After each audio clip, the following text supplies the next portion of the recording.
maniando majimbara baritayao.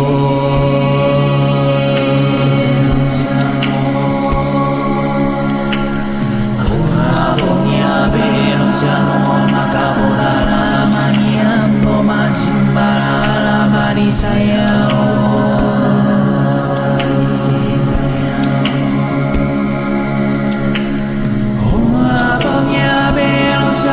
Makabodara maniando majimbara baritayao.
Welcome, ladies and gentlemen, to GeekWatch, a subsidiary of the monastery, the open bar of the internet.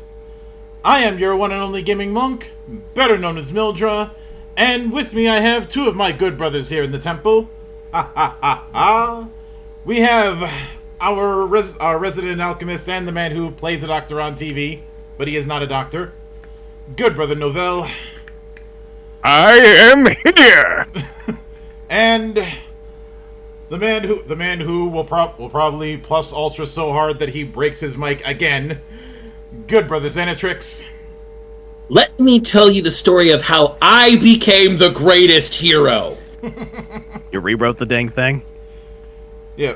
So it's been a while since we've done a reconstruction, and this is something that I had been having on the back burner for quite some time, for I'd say at least a year.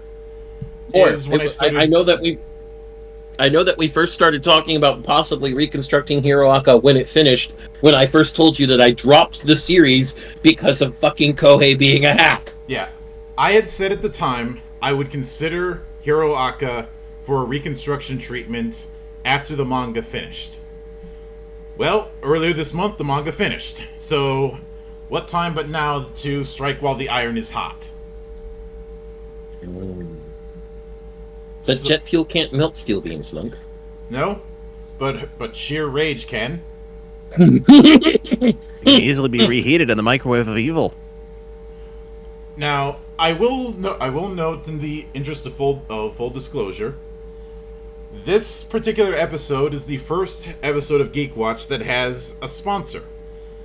Our old friend Vincent Baker of Vindicated Entertainment has opted to sponsor this particular episode, and by the end of this, I will be starting a draw when it comes to the people in my server for 3 copies of his Hiroaka inspired TTRPG Super Breaker. So keep an eye out for that. Keep an eye out for that. I'm gonna be setting up as many names of the laypersons in a wheel of names, and I'm gonna be picking 3. I will be announcing that after the broadcast, and I will be tagging them in the Discord. Once you are tagged, you have 24 hours to give me a response via DM or otherwise. Otherwise, your name's getting taken off and it's getting re-rolled. That's the approach I'm doing, and I know some folks have a more professional approach, but keep in mind this is only the second time I've done this in the history of this channel. Now, one might go, why would you want to reconstruct Hiroaka? It ended up great. And yes, I will congratulate Horikoshi on being able to do this for 10 years, because there's so many mangaka that don't even get to last 1 year when it comes to their work. It's a very cutthroat affair, so to be able to keep that spot for that long in something as hyper competitive as Jump is something worth celebrating, regardless of what we say on this show about the story itself and about Kohei Horikoshi. Now, obviously, I don't need to do the skinny on this. So I will only state that in a roundabout way, this still is doing Marvel superheroes better than Marvel, and I say that specifically because it's very clear. Marvel in general and X-Men in particular was what Horikoshi was drawing on the most. I mean, some of the covers for the volumes make this really blatant, with him doing callbacks to certain iconic Spider-Man covers. Like I think one of them during that whole thing with Muscular was an outright callback to Maximum Carnage. Mm-hmm. And with that being said, a little ways into things, a problem started to emerge that I've referred to as Horikoshi betting on the wrong horse and paying the price. But to further illustrate that problem, and what we're going to be doing about it, I will be handing it off to Zan so he can go into the wrong horse that was bet on. Okay.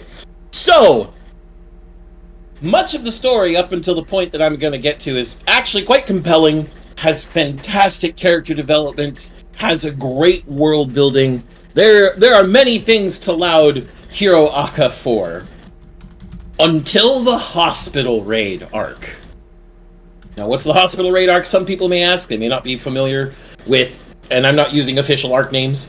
It is the arc where Tomura is having something done to him to give him the powers of All for One after All for One was defeated by All Might.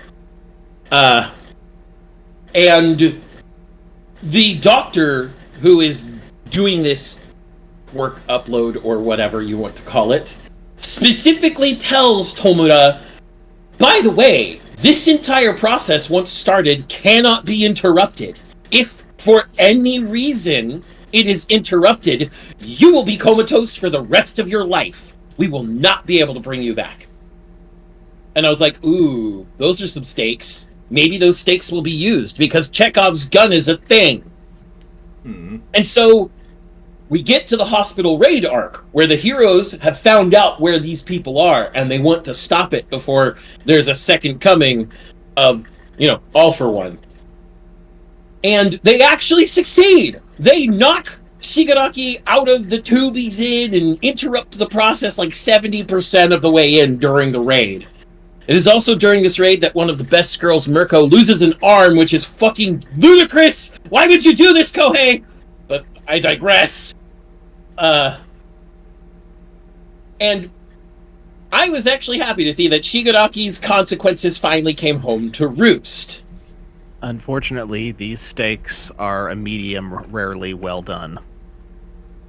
And in this case, they weren't even stakes because he immediately removes them. I think it was 2 chapters later, because we get a chapter or some chapters of Tomura's actual family situation before AFO found him, and how he got along with some of his siblings, but obviously his parents didn't want him to even aspire to being a hero because his parents hated their parent, aka Nana Shimura, the 7th holder of One for All, who is, of course, Toshinori's predecessor and master. And in the end, we learned that those hands that he always referred to as family were actually whatever remains of him decaying his entire family to death was. And we also learned that decaying his entire family to death was basically him throwing a fucking temper tantrum like a petulant little child, which at the time he was. But he's the same age as the rest of the Hiroaka crew now. He's a teenager. Petulant childish natures should be left behind. If he's going to continue to be an arc villain, he needs to mature, advance. And he does not. Throughout this entire dream sequence, he determines, oh, I'm not destroying things for some ideals, for some great purpose. I'm just destroying things because I like to, because I hate the world. And that is the conclusion, along with an electric shock through the liquids on the ground that his body is laying in, that wakes him up from his coma, and he proceeds to body the entire hero squad trying to get at him with the powers of All for One. And it was at that point that I went, fuck you, Kohei, you're a hack. Tomura is not a good villain to continue the series with because Deku has grown way past what he represents, and Tomura has not grown as a person. Fuck you. And then I threw the entire series away. And never looked at it again until recently when I heard that Deku gave away the powers of One for All for no reason. Or a bad reason, actually. It's worse than no reason. They tried to justify it, but the justification was the kind of justification that you see in a writer's room where somebody pitches an idea and everyone with sense shoots it down because they're thinking about the larger consequences of that idea. Yes. But so as of the ending, and we already warned you. This is spoilers for the ending because, well, we're changing things. Mm-hmm. Deku has no quirk, is quirkless again. And there is an 8-year time skip where it is heavily implied that he barely saw all his friends because they're all way too busy as heroes and he's just a teacher at UA. And then 8 years later, finally, a gift from the support development team in the US that is also being head by Hatsume. They create an Iron Man suit, essentially, that mimics the powers of One For All that he had, including the other powers he got from the other holders of One For All that he had access to, such as Float and Black Web and such. So that he can go be a hero again. And, Doc, if you would, what you said before we started the episode when I mentioned this.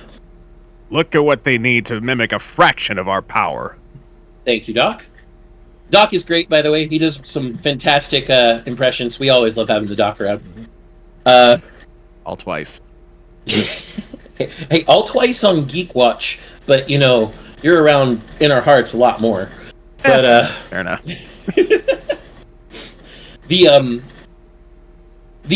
the end, Deku gets to hang out and be a hero with his friends again. And then there was a really funny picture I saw on Twitter where somebody followed the arm lines of Bakugo in that final jump, everyone jumping towards the left panel from the final chapter. That if you logically follow the lines, Bakugo is holding Uradaka's hand, which means all of the cuck porn over the last 10 years actually true now. Yeah, of course, this is a complete speculation. Yeah, and of course that's never going to be answered because you know how it is. Oh yeah. We never get an answer to the love story ever. That doesn't get resolved either. That's fucking crazy. And I know some will say, well, given the age range and the like, there's no way that they'd answer that. Except counterpoints. Kishimoto answered Full Metal Alchemist. Yeah. Full Metal Alchemist. Naruto. I specifically bring up Naruto in this case because that was in Jump. Full Metal Alchemist wasn't. Yeah. Naruto absolutely answers that story. Mm-hmm. Does he end up with Hinata? Yes, and that isn't even by the end. It's halfway through the fucking manga. When he figures it out during the pain arc, when she's all like, I would take all these wounds for you. He's like, holy shit, somebody actually loves me. So, in the end, I don't care what happened between Hospital Raid arc and ending. I just know that Hospital Raid arc started Kohei's hack arc, and ending completes the cycle. I'd argue the entire Criminal started the hack arc, but you know that's. Hey, Gentle Criminal was fantastic. Oh, Gentle Criminal himself was fine. It's just that they had to drop him in a snuffing school festival arc, which went on like 5 episodes longer than it should have. School festivals in anime, but when we're talking like superhero stuff, and that's supposed to be in the main draw, this. What is essentially a filler arc that's not actually filler is just a little. It kills the momentum, and I just never look back. Mm-hmm. I got lucky. I can understand. I can understand that viewpoint, Doc. I understand. As I had read Gentle Criminal before it popped up in the anime, it's not as stretched in the manga. In the manga, it's actually it's only like I think 8 chapters, something like that. Okay, well that's not so bad, I suppose. But I mean, and what it was used for in the manga was to illustrate that some villains can be reformed or are victims of circumstance. Yeah, and it was to illustrate that not every villain just has to be beaten down and locked up, which. You know, fair point to bring up in a show where you have idealistic teenagers who are conflicted, or who come into conflict with their ideals on a daily basis. That's a good way to illustrate that ideals have to evolve, have to change, have to shift with the circumstances, but that they're still ideals to strive for. It made Deku face the fact that he doesn't have to beat down everyone, and it also introduced that power of friendship can actually be a real big thing. It tried to also justify, I guess, in a way, power of friendship, because the entire reason Gentle became the way he was, well, he was isolated. He's not a very he, as the Japanese might say, he was not a very exemplary shakaijin, which is a member of society. And it was with Deku's intervention and his offer of, hey, you can be better, that Gentle, even after he gets arrested, is given a chance to reform. Same with Love Letter. Now, the way I see it, and I think you and I had talked about this a while back, San.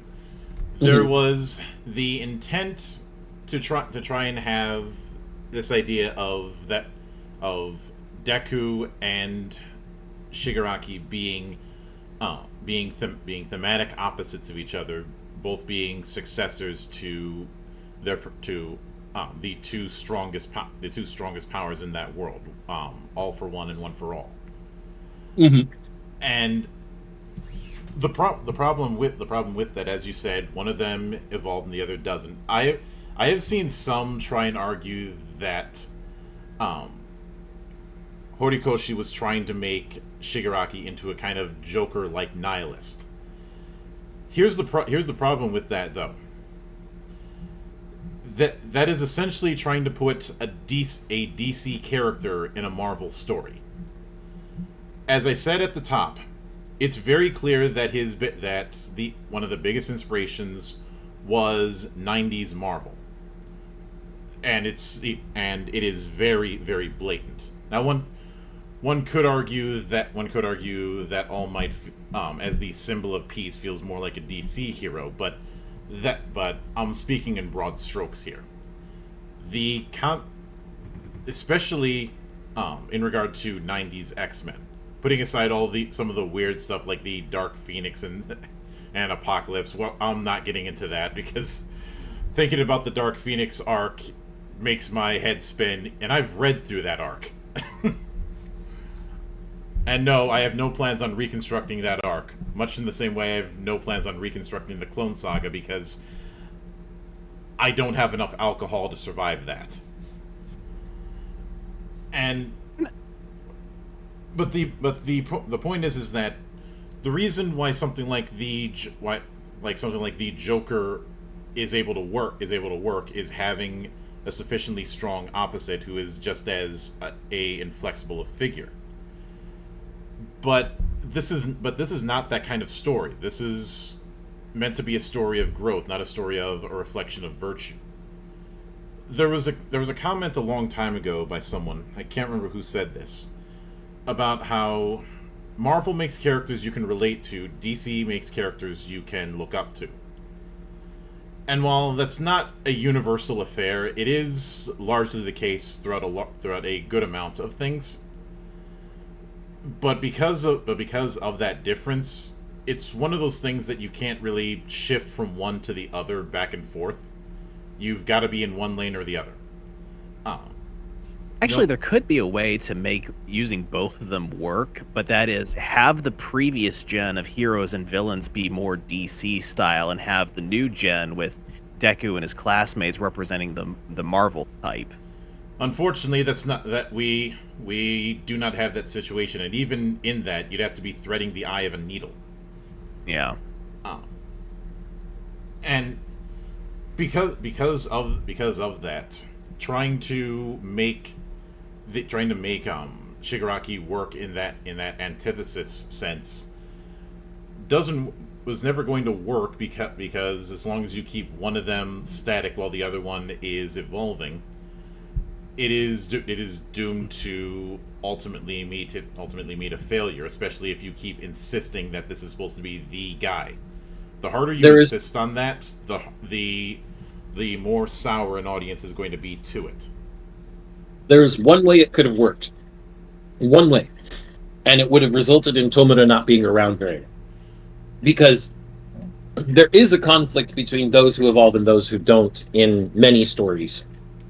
And it always ends up with, like, oh, why am I losing to you now? We were equal back in the past. Why can't I keep up? And it's like, well, because you don't change. I can predict what you're going to do each time now. It's not even a surprise anymore. It would have been, Tomura gets the powers of All for One, and doesn't have any, like, real novel way of using it. He just kind of brute forces it, which is what he actually does at the beginning. He just kind of brute forces it, and it kind of it trips up the heroes for a little while. Results in that entire arc results in the death of quite a few heroes, including Midnight. Miss Midnight, she dies. I was sad. But what could have happened is Deku could have realized he's just doing the same thing he did when he first showed up. He's just doing the same thing he did over and over again. I can outthink him. And then you have Deku outthink him and beat him, and he gets taken away. That could have worked. To show Deku, that would have been used as essentially a curb stomp battle to show Deku's changes, how much he's evolved as a person in the most definitive fashion possible. The most, Deku had fuck tons of trouble with Tomura back in the very first arc. But now look at him, after he's adapted to just the fact that Tomura has more powers now, but hasn't been thinking any better. Deku just curb stomps him and shows, okay, I am a better hero now than I was when I first faced you, and it's definitive. But that's not what Kohei did. No, that's not what Kohei did. Mm-hmm. But the point is that while Hiroaka will end up going down as a very good shonen battle manga, I have a feeling that because of the whole betting on the wrong horse, it will never have reached its full potential. Because what we could have had here is an all-time great, something that could have been a game changer for years to come. But it is going to be relegated as a good series instead of a great. So with that said, let us have a go. Now, I think there are a few ground things we need to establish. I know you mentioned having the hospital raid be the breaking off point. I think we should go a little bit earlier at the remedial course arc. Okay. Because at the end of the Shie Hasaikai arc, you had it where the anti-quirk serum was captured by the League of Villains, and Endeavor had lost his hands. Not Endeavor, Overhaul. Yeah, Overhaul. Sorry. Wrong bad dad. Yeah. But Overhaul was a dad? I mean, he acted like a dad to Eri, didn't he? Mm-hmm. Yeah, fair enough.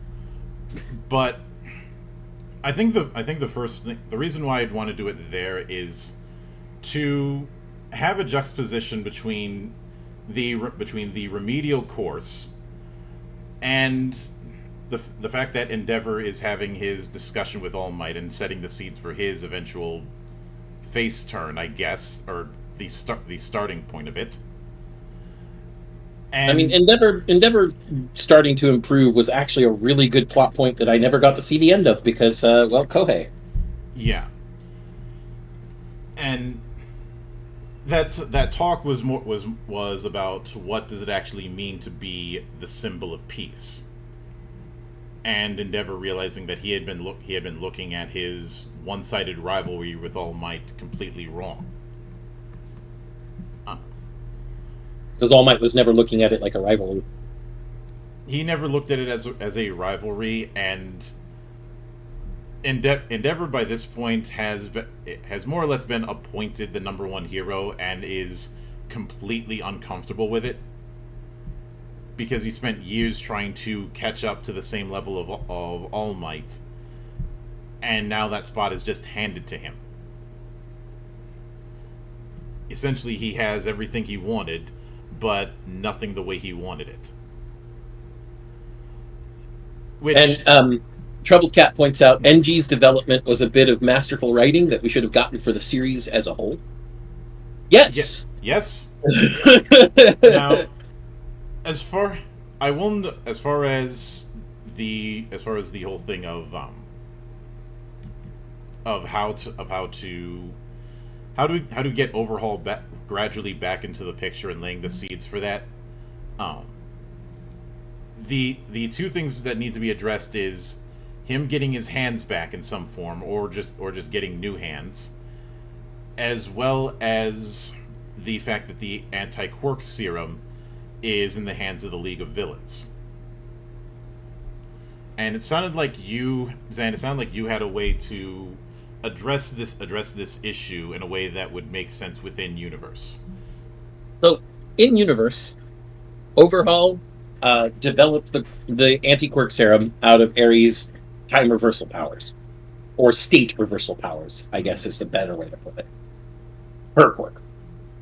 And we know this from the entire arc and the descriptions and everything else. So it wouldn't be a stretch to say that Overhaul would have experimented with how far back and what can this effect is.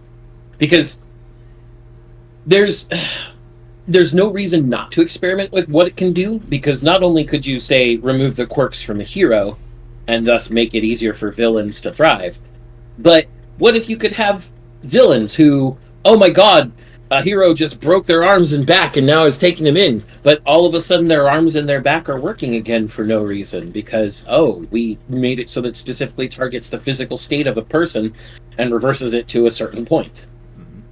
And Overhaul was a very meticulous person, both by nature and by nature of his quirk. I mean, there was a reason that he wore the mask and the gloves all the time beyond just the quirk.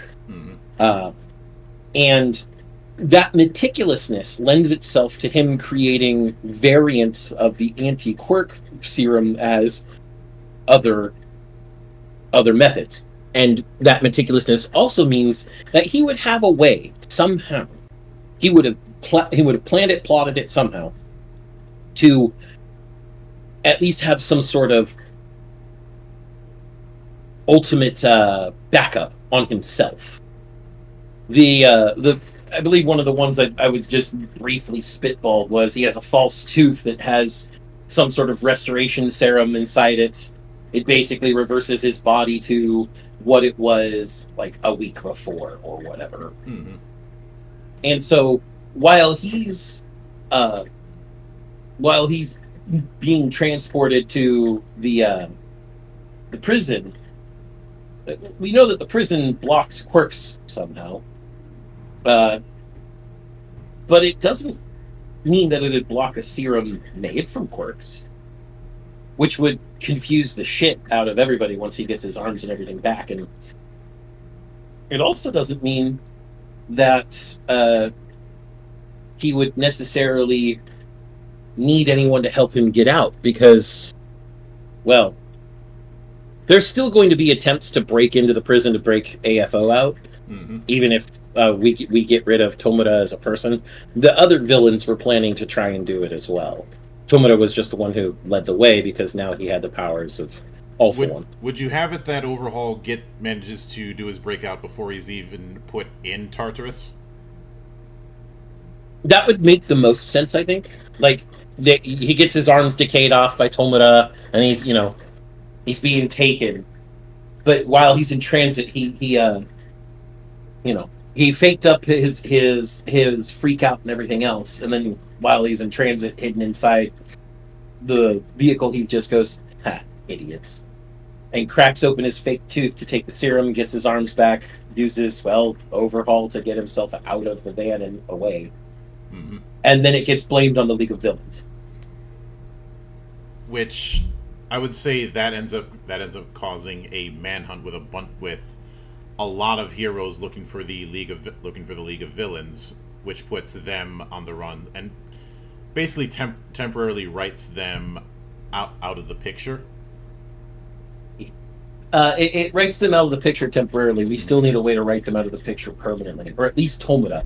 I still think other parts of the League of Villains, especially people like Toga and Twice, which were fantastic characters, and Twice's death was completely unnecessary. I'm sorry. Why did you do that as well, Kohei? Fuck you. But I like Mario points out, Overhaul's tism was too strong to not have a backup plan.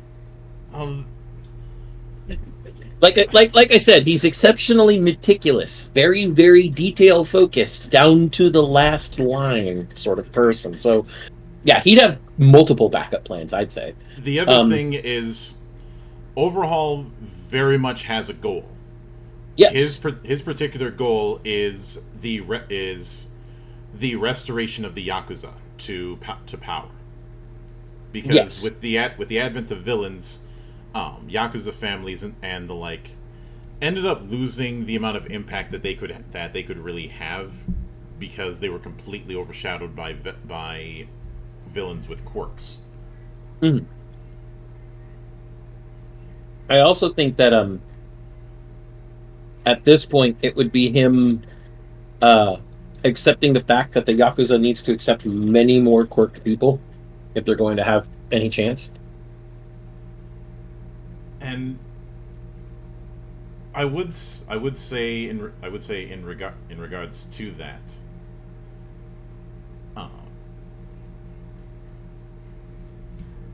would you say that Overhaul ends up forming the Shinsei Hasaikai?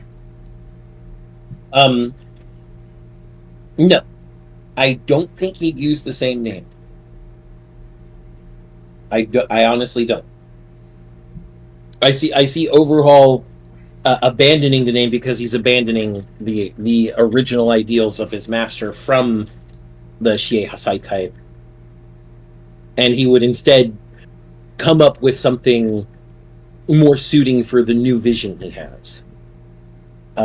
This would let not only the villains that would be joining him know this is not like the Yakuza of old. We are going to be a quirk-powered Yakuza for sure. Instead of one that just kind of accepted people with quirks and also accepted people who had no quirks, and that kind of made an issue. Well, if you had to give it a name, what would you end up calling it? Well, hold on. If we look at the original name, yeah, Shiei Hasaikai, or 8 Precepts of Death. Yes. At this point, you could consider it,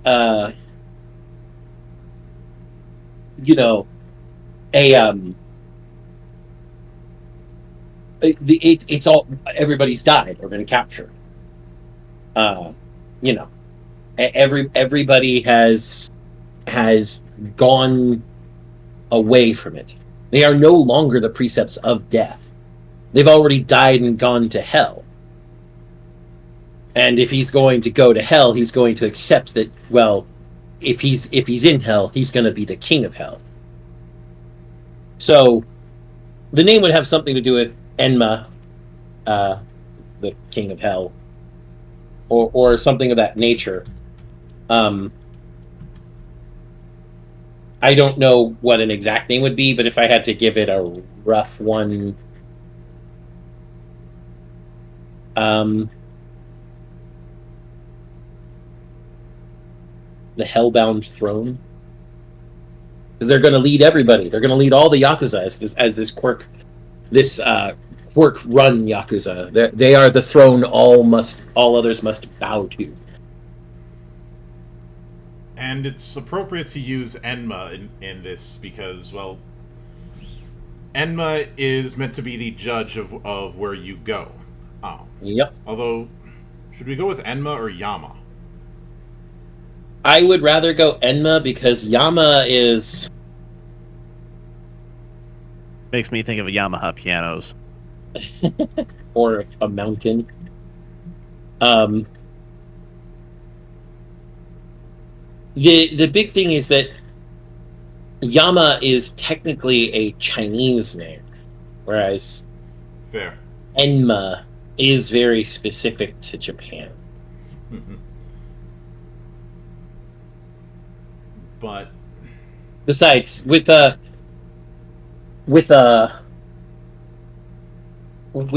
idea of Enma in mind, we can now give Kuze a place to stay in this new Yakuza land. Yeah. Nobody gets that joke unless they've played Yakuza 0. But I mean, I played Yakuza 0 and I still don't get the joke, but okay. Kuze's battle theme is called Oath of Demon or Oath of Enma. And it's also the best fucking boss music in that entire fucking game. But the point is that in setting this up, he's basically setting. Would you say that he's setting up something akin to the League of Villains, but far more organized? He is setting up something like the League of Villains, which isn't a surprise. Villains grouping together for a common cause is something that's going to happen, especially since they're now, quote-unquote, in their own minds, the underdogs of the world, unlike when All for One first popped up and the villains ran the world.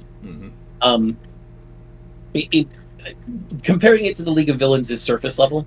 This is an actual organization. There is a structured hierarchy. If you were making a corporation out of it, which most Yakuza do, it would have an organization chart. It would definitely have an org chart. And it would be doing multiple things. It wouldn't just be, oh, we're villains, let's go fuck up the world. It's, hey, you guys over there, you're the drug division. All of your quirks go into things like making drugs better, and we've got some marketing quirks over there too. Hey, you guys, you over there, you're the enforcer division. All of you have quirks that make you tougher, stronger, faster, better. You're the people protecting all of our fucking properties. Hey, you guys over there, yeah, you're our assassin division. If other Yakuza don't want to fucking bow to us, you're going to go in, you're going to kill their bosses, you're going to kill their elders, and then they're going to fucking bow. All your quirks are aimed towards that, because that's what Overhaul and the rest would do. Overhaul was really good when we look at like the 8 Bullets and his co-leaders and everything at delegating. He was fantastic at giving people the directions they should take for the parts that they were best at. And that is the strength of a good leader. Someone who knows their own strengths and knows how to apply them well, and then knows where their weaknesses are and knows how to recruit talents to shore those up. Now, with that said, when it comes to the school festival, on one hand, I'd have the school festival arc play out more or less the same as it did. The B plot of that would be where we see Overhaul starting to establish his new organization.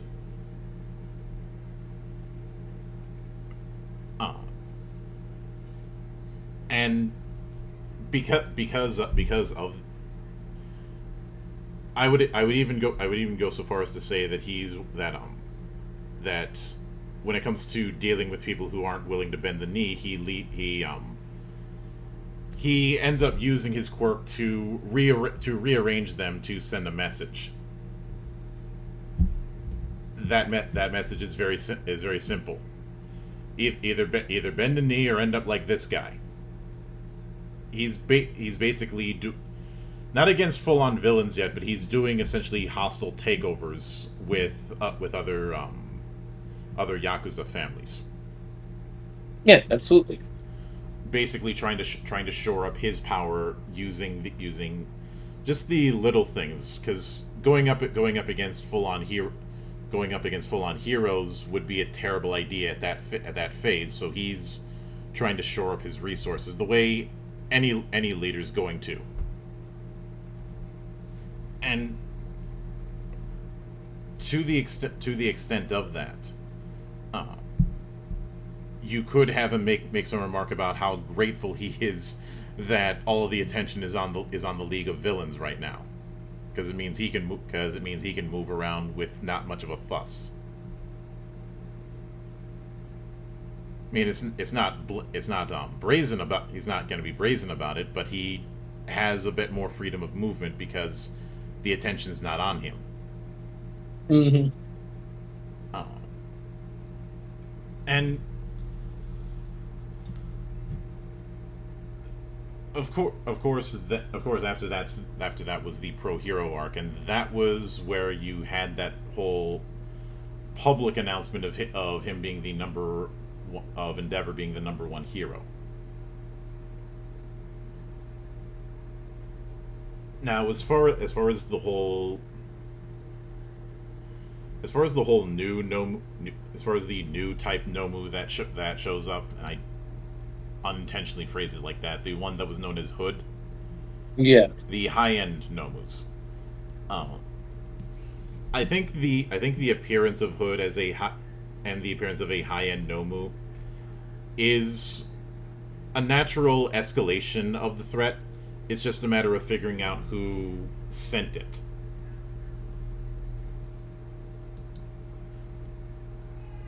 Would you have it that's where you start introducing Dr. Kyudai?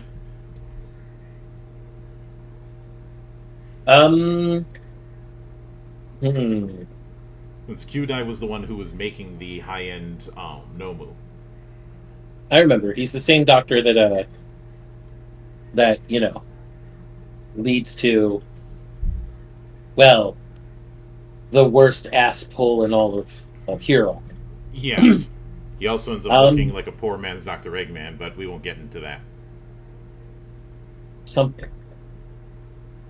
I think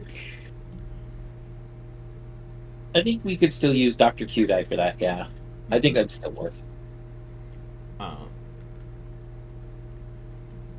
Because I do think that under All for One's orders, the Nomu end up getting made, but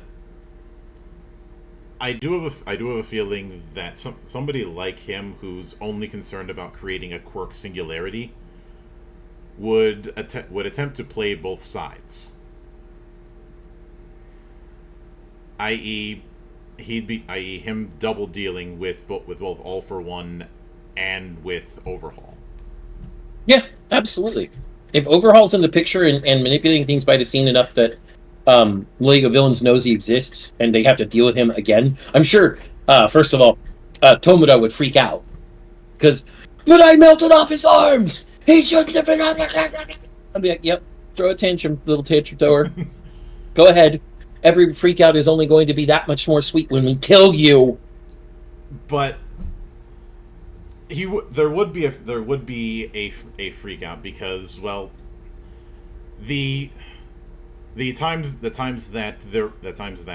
aside from that one incident, which was more of getting the drop on him at his lowest after he got his ass kicked by Deku.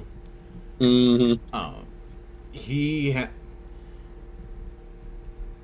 It was made very clear that in terms of ability, he was Shigaraki was outclassed. Yeah. Well, and the big thing is Overhaul, after that experience and getting out and rebuilding, would definitely be even more shrewd about the choices he makes and how he fights. For one, he'd avoid the shit out of everybody from UA. He'd be like, that kid was super powerful and clearly had not just the ability, but the heart to face me down, even in the face of what could have been his death or the loss of his quirk. Mm-hmm. And there would have been, especially since Deku at this point is starting to experience the other powers of the other One for All members or holders, and getting the dreams and stuff. Mm-hmm.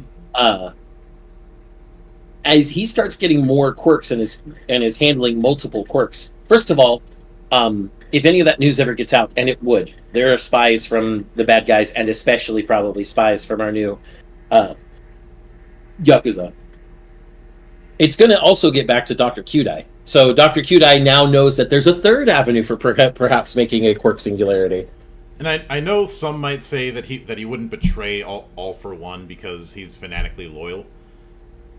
The Doctor is only loyal to All for One insofar as he sees All for One as the best avenue to the quirk singularity he wanted to either create or push in that direction.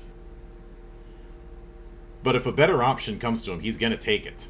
Because his loyalty isn't to All for One specifically, it's to the idea of creating that singularity. He's like every mad scientist in Japanese fiction. Yeah. Pragmatic and ruthlessly devoted to his goal. He's Professor Hojo, but not as competent. Yeah, and point of interest, I always raise my eyebrow anytime a character in any piece of Japanese media has the name Hojo. Or Shinji. Yeah. With Shinji, it's a case of, okay, you're a bitch. With Hojo, it's a case of, oh, you're an asshole. I inevitably hear someone bringing up Hojo Emu as an X-Aid.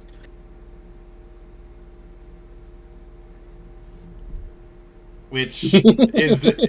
Yeah, which unfortunately that's one. He's the exception that proves the rule. Mm-hmm. But in this case, because of the confluence of events and the fact that now there's a third influential group, Dr. Kyudai is going to be a little more split, for one. Overhaul is going to be cautious as fuck when he starts hearing about this kid having more than one quirk. He's going to be like, that bastard who already beat me down once is getting even more powers? What sort of world is this? And Deku is going to just be focused on, well, being the best he can be, along with the rest of UA. Yeah. Because that was the big thing with Class 1A.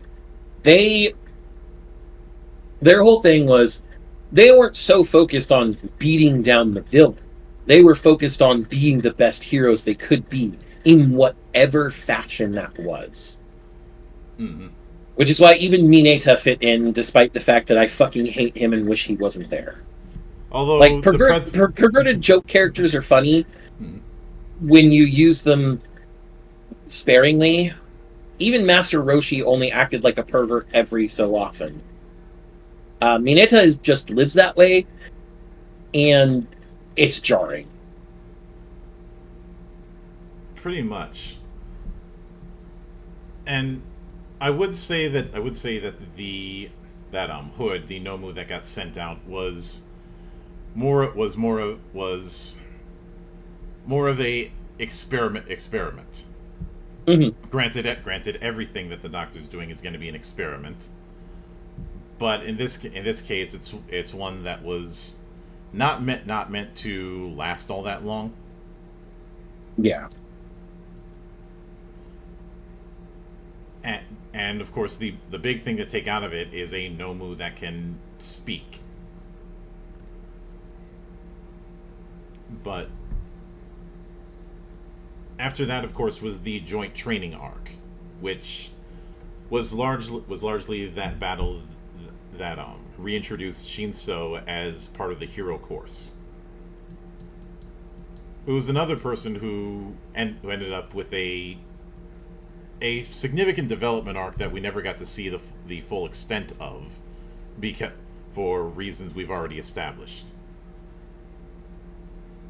Since I really liked his desire to want to be show that his particular quirk, even if it's essentially brainwashing, could be used for good. That and him taking on him using the same using the binding cloths was a natural progression, in my opinion.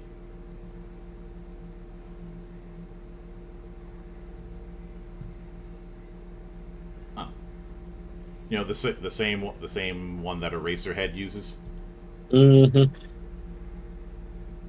But of course, it's then that you have the whole thing of Deku starting to learn about the other users, and that's where that thing is going to be a bit of a problem. But then we end up with another issue, because the arc after that was the whole thing with the Meta Liberation Army.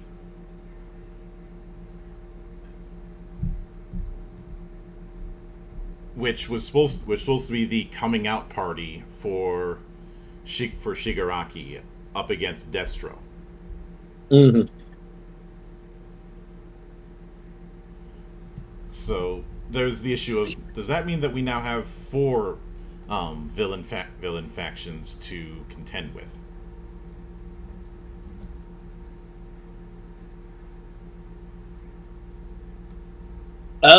Since after that arc, you have Shigaraki basically taking over the Meta Liberation Army and merging it with the League of Villains to create the Paranormal Liberation Front. Mm-hmm.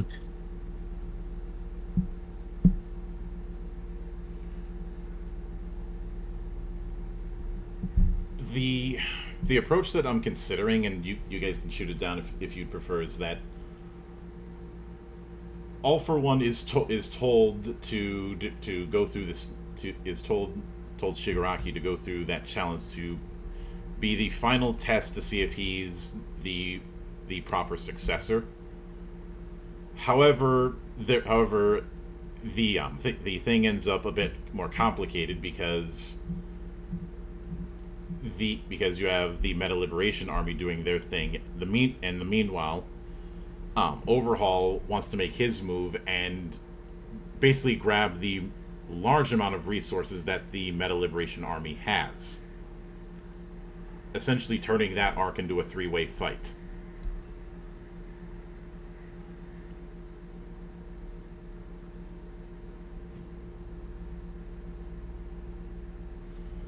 I can hear the engines grinding.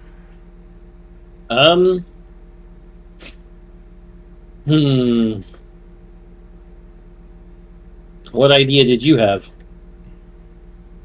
I didn't. What about you, Monk? That was his idea. Yeah. No, I mean his idea to build upon his idea. There's a tower here. Yeah. I want to hear a continuation. Mm-hmm. I can't really think of anything to hook in right now. I think the big question is, do you think that's too soon when it comes to Overhaul making his eventual move? I think it's only too soon if Chiaki shows himself. I would say he wouldn't. Yeah, if he's using one of his little branches or a branch of a branch, so that there's degrees of separation. Mm-hmm. Maybe both the League of Villains, who knows about him but doesn't think that he's acting right then and there, will assume that it's just other Yakuza trying to copy him, and the heroes will just think that it's, well, more criminals doing criminal things, not necessarily indicative of a. If criminals are fighting other criminals, heroes would usually take a "not my problem" kind of situation. I'm not so sure about that. With the way All Might worked and how he's established the symbol of good, the symbol of peace. It would definitely be, if villains are fighting amongst each other, it's still going to be an issue because it can spill over and harm innocent people. Yeah. But they're not going to think that it's necessarily 2 very large organizations fighting each other if it's all being done through cat paws and proxies. Or cat's paws and proxies. I would say that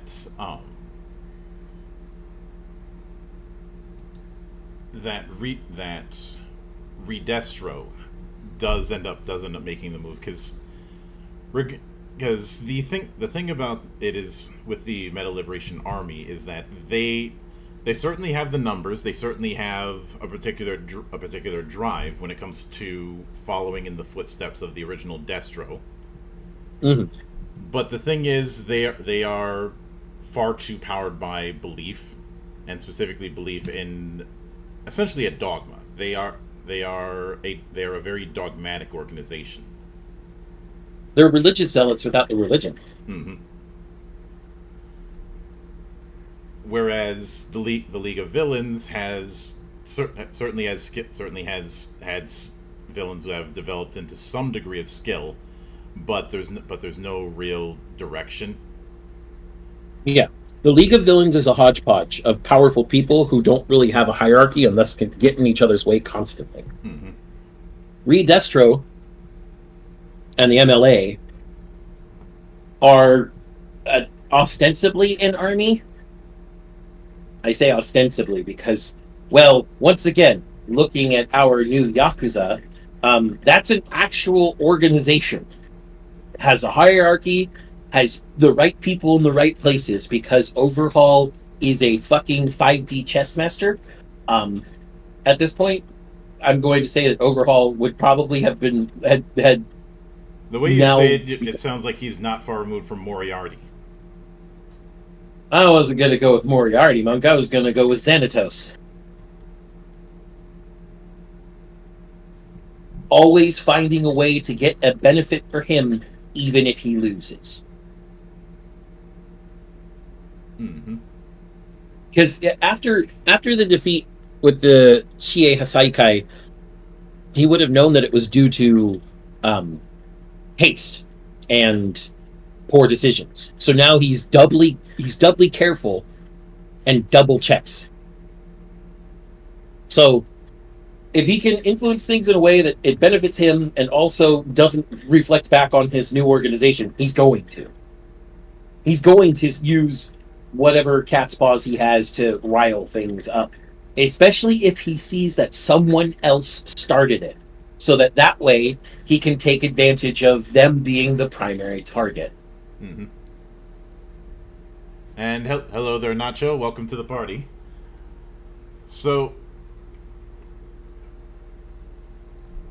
I would say that I'd slightly reword what One for All ends up saying.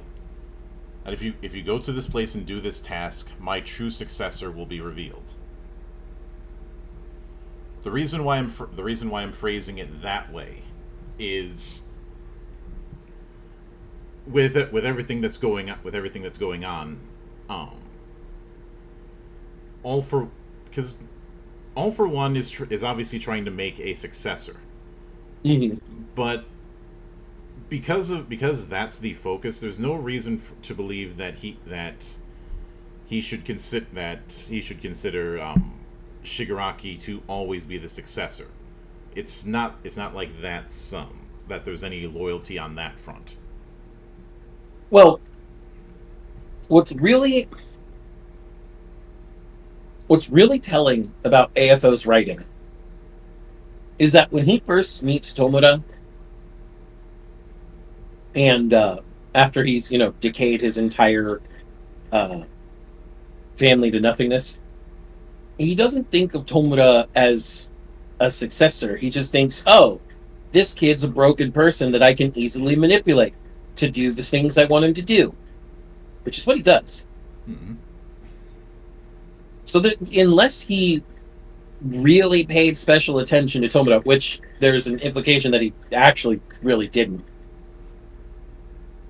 there's no reason for him to think of Tomura as the sole successor. He'd think of him more as, well, I guess what actually happened, as a vessel, a potential replacement body. Mm-hmm.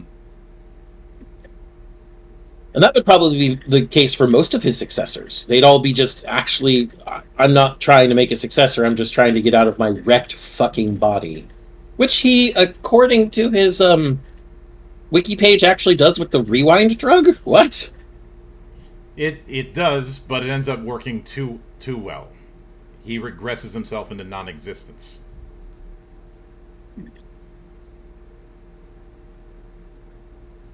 You know what? Let's take that, package it off to the side. We can have that as a plot point for Overhaul.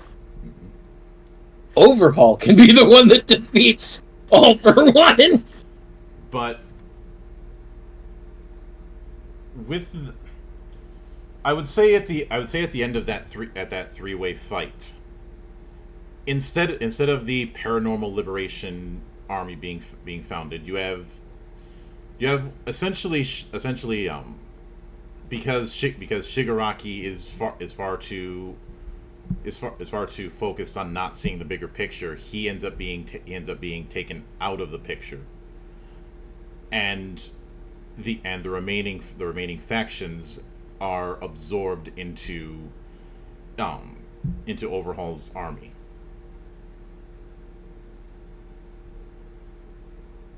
I can see that. I can see them being absorbed into Overhaul's organization as the lowest level. You live at my fucking whim.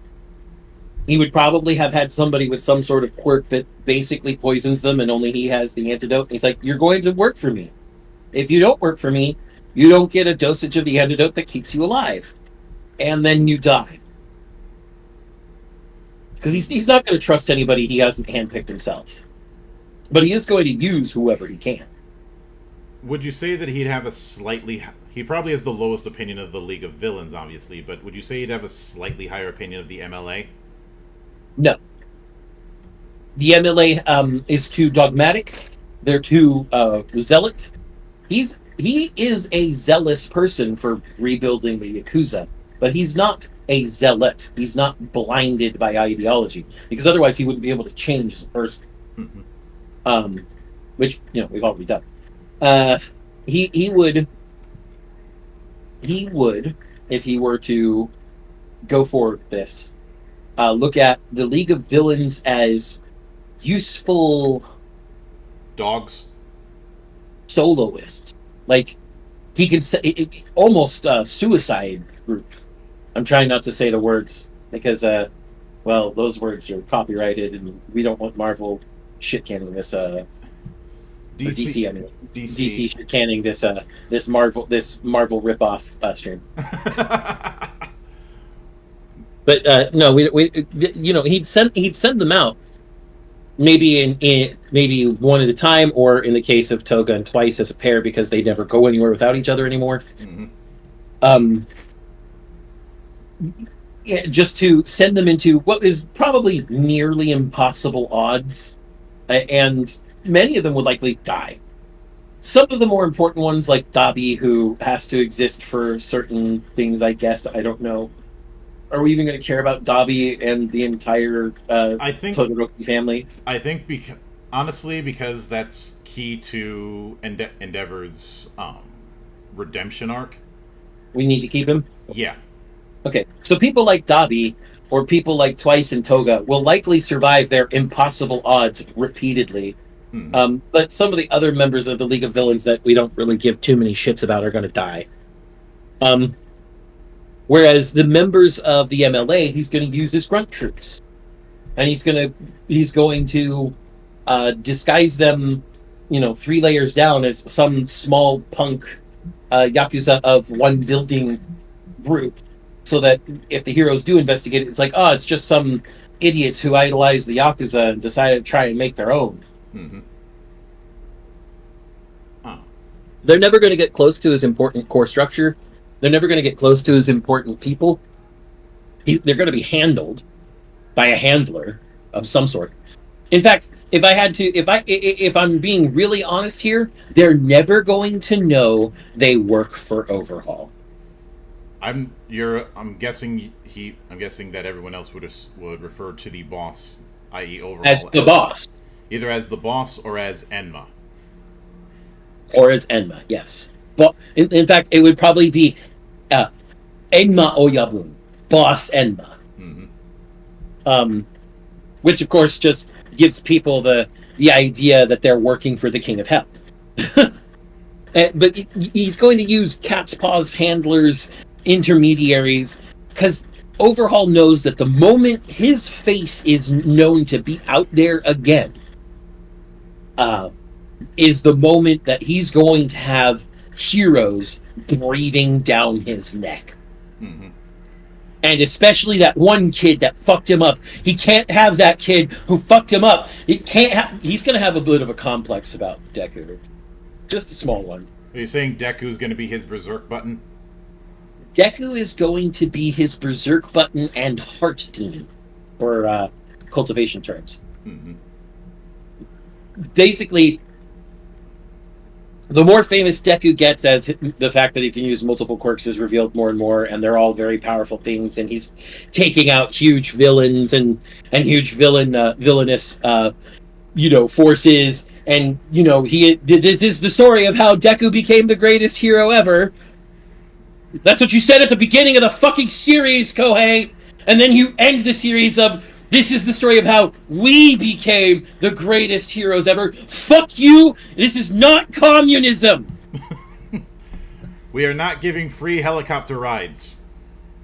Well, let me rephrase that. We are giving free helicopter rides. They're just one way.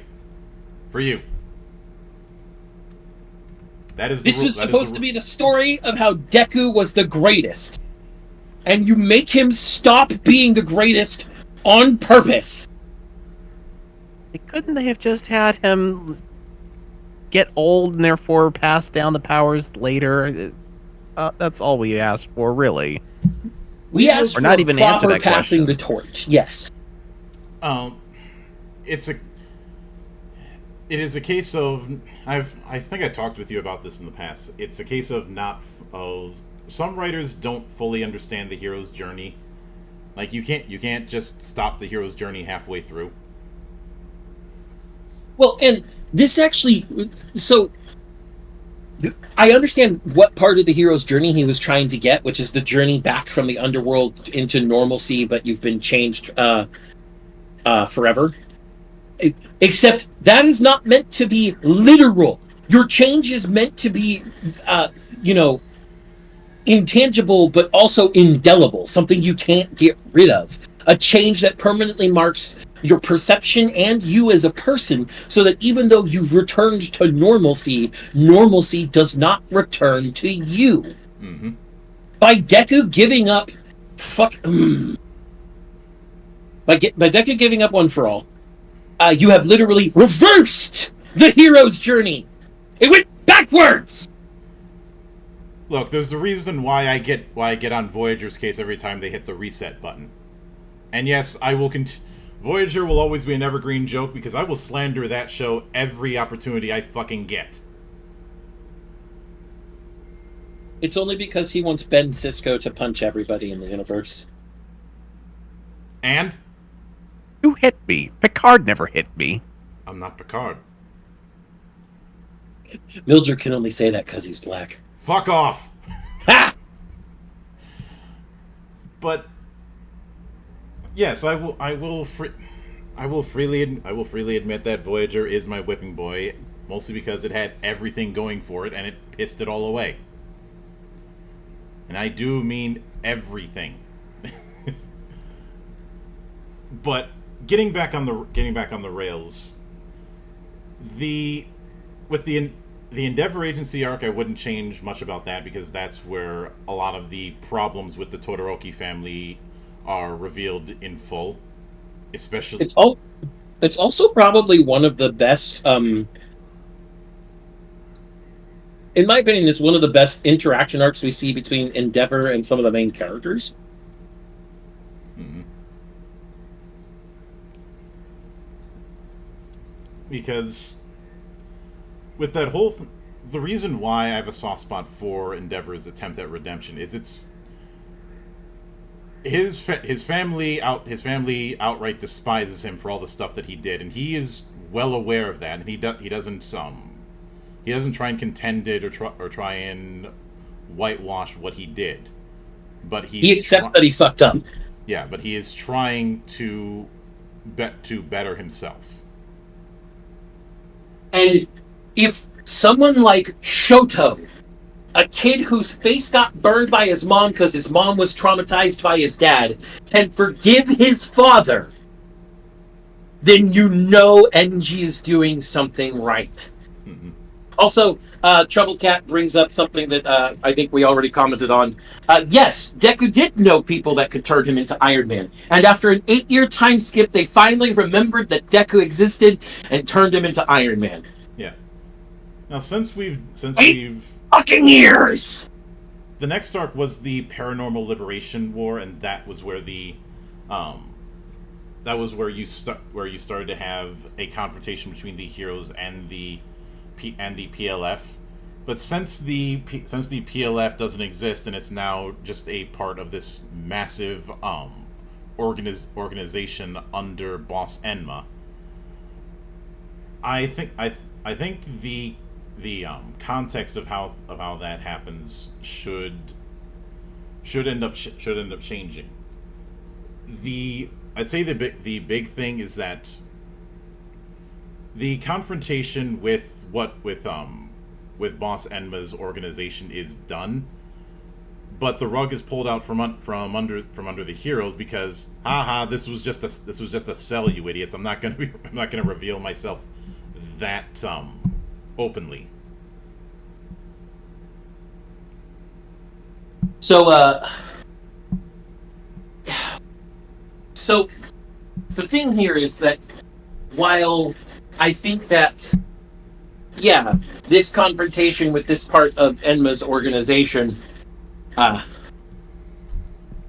Overhaul, that's actually a kind of badass name. Mm-hmm. Just thinking about it. But this confrontation is going to be, I think, if we're changing the context, we also have to change the reason. Mm-hmm. At this point, technically, nobody knows the League of Villains and the Meta Liberation Army have been completely absorbed. They just know that there was big conflicts. They've gone into hiding.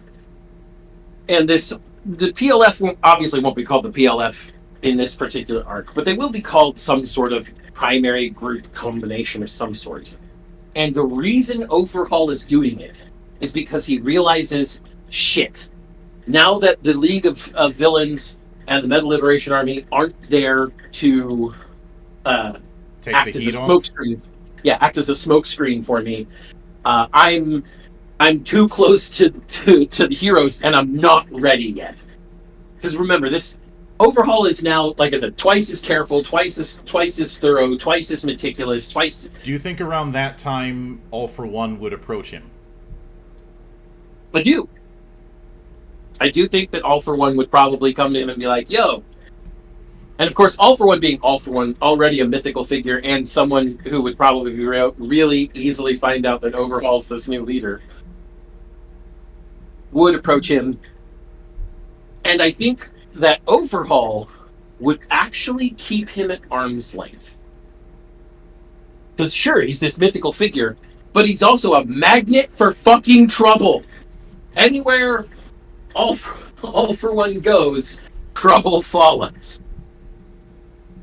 I would say in that regard, because the offer would probably be the fact that even locked up in Tartarus, All for One still has massive resources. Yes. But Overhaul, being as smart as he is, knows that taking those sort of resources is akin to making a deal with the devil. Or swallowing a poison pill. Mm-hmm. And his approach is, any sort of resources are going to be done indirectly. If I even smell trouble, you're out. We are not working together. And I mean, All for One would roll with that. He would understand. All for One is a very intelligent in most ways. Mm-hmm.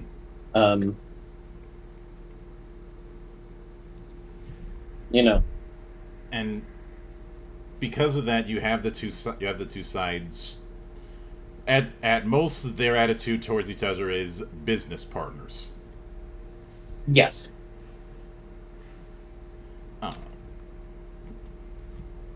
I also think, though, that this whole thing has a chance that even though he's using,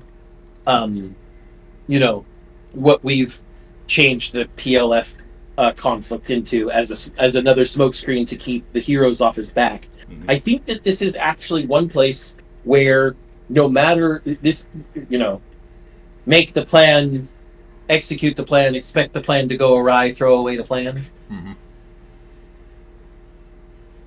I think this is a point where he's just grown too large to actually have everything go perfectly. And so the name of his organization doesn't get found out. The fact that there is a new Yakuza organization isn't found out. But what is found out is one thing. The name Enma. So the heroes have a name now. Mm-hmm. Or at least they think that. And at the... Mario says, as he's working in the underworld, wouldn't he be Underhall? Yes, I said the super chat for that pun. Stay frosty. I am not calling him Underhall. He was already working in the underworld before. That's how the Yakuza work. Mm-hmm. So, no. But also, did you call him Underhall just so you could call him U-Haul for short?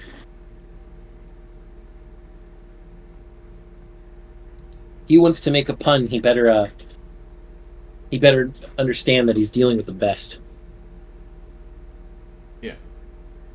I think this guy's too much of a crazy diamond for that. But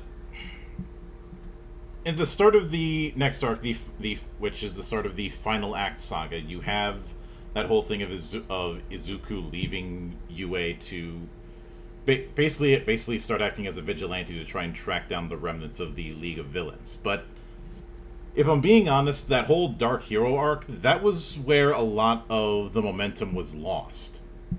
And because there wasn't really a reason to have Deku leave UA.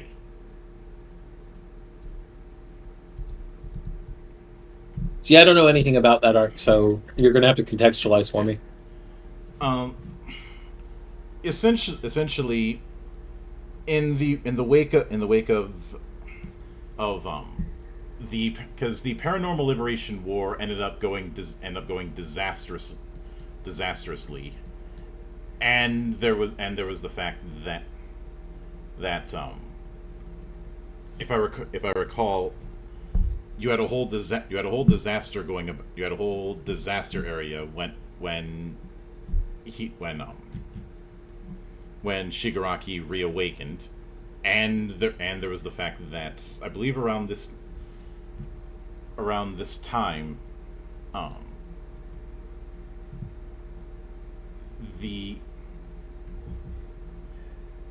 think if I recall correctly, around this time, that was when a certain blue-flamed idiot decided to reveal his relationship. So that's when Dobby sparks in and says, "By the way, I'm also one of the children of Endeavor."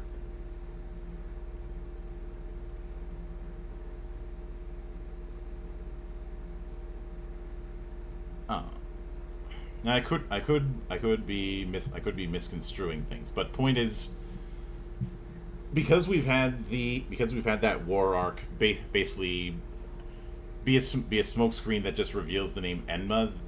A lot of what happened with the Dark Hero arc, there isn't as much of a reason for it to be there. I mean, the main thing that we got out of it was just the introduction of Lady Nagant as a hit woman.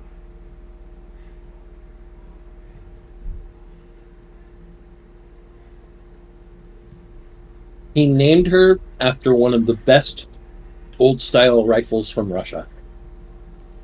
Yes. I guess a broken clock is right every once in a while. But I think one of the other big things was in the aftermath a massive breakout in fact, I think that's where we ended up going. The end of the Paranormal Liberation War ends up causing a massive breakout in Tartarus. Okay. So good. The massive breakout, I'm guessing, for originally was just to get, All for One out, yeah. And everybody else getting out was incidental. Yes. In this case, I'm going to say that the breakout is not to get All for One out. That's what's incidental, and it's actually for Overhaul to get the final few people with the quirks he needs to perfect whatever his plan is. Mm-hmm. We still haven't decided what Overhaul's plan to restore the Yakuza consists of, and we don't really need to detail that since we're going for broad strokes here. Mm-hmm. But we do know that these last few people he's getting in this breakout, and he's breaking everybody out because, again, gigantic smoke screen to make sure it doesn't come back to him. Get him the last few quirks he's going to need to make sure that the Yakuza has primacy again. Mm-hmm.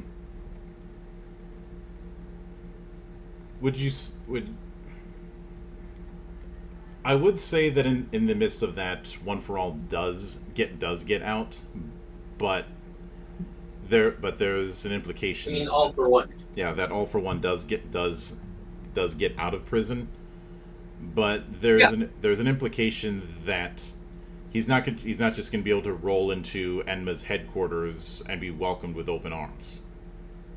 Nor would he. Mm-hmm. He probably wouldn't want to approach directly, and both him and Overhaul like it that way. Yeah.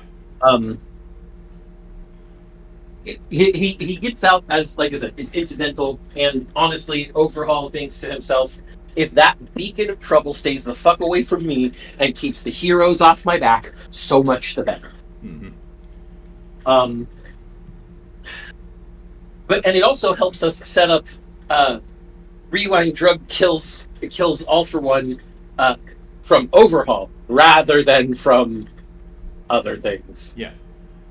I would say in the process of, because there's still the issue of there was a massive breakout and the whole scandal causes a massive PR problem for Hero Society. And absolutely. In the original story, because of all the public pressure, some of the people who were basically heroes for the celebrity status end up quitting. I would say because of that, you now have a larger amount of villains and a smaller amount of heroes. So, and around this time, there was a side manga being done called Vigilantes, which never had much in the way of integration, and I feel this is the perfect opportunity to do so. Basically, the government announces a Corsair program for vigilantes. If they help out with the hero breakout, they will there will be an amount of leeway given with the villain breakout. Yeah, with the villain breakout. What wasn't the reason Vigilantes wasn't really integrated was because it was technically an AU where Deku never got One for All? Not to my knowledge. I remember people discussing it, saying that there was a quirk with Deku in it. I don't remember. They're just talking about the ending. I'm sure. Still just talking about the ending? Yeah, probably. Like I said, I didn't keep up a lot with MHA after the hospital arc. I honestly have no idea about the Vigilante story. I'm just spitballing based on how the actual MHA ended. Yeah. Vigilantes is technically a prequel. But there's no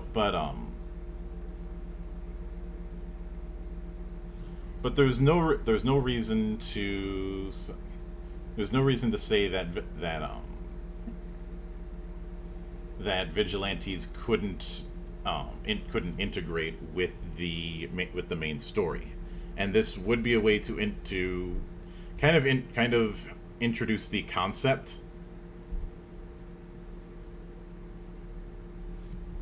Basically, it's a way to kind of wrap everything together. You have the fact that there's a smaller amount of pro heroes to deal with the breakout. Yep. So, in order to shore up those numbers, call in people who are unlicensed, i.e., vigilantes, to handle it. If you have to do the whole dark hero thing, the approach that could easily be done is that some of the students of UA decide to join the vigilante program. They get caught, but the reaction is more of, look, we're not going to be able to stop you, but at the very least we can keep you safe doing it. So just wear a better covering so that nobody can see your face. Which some of these students at UA were already doing.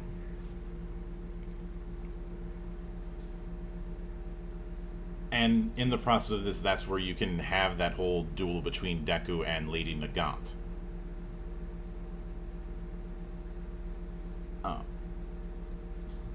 But the arc afterwards was the introduction of Star and Stripe, the #1 hero in America, and Shigaraki trying to take her quirk. Mm-hmm.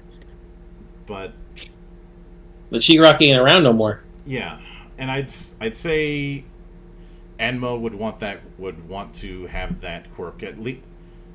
Actually, I don't think Enma would even care, because it's a hero from another country. Yeah. Like if she was on tour there, maybe he might do it as a kind of a crime of opportunity, if you will. But I don't. I think you're right. He wouldn't go seek her out.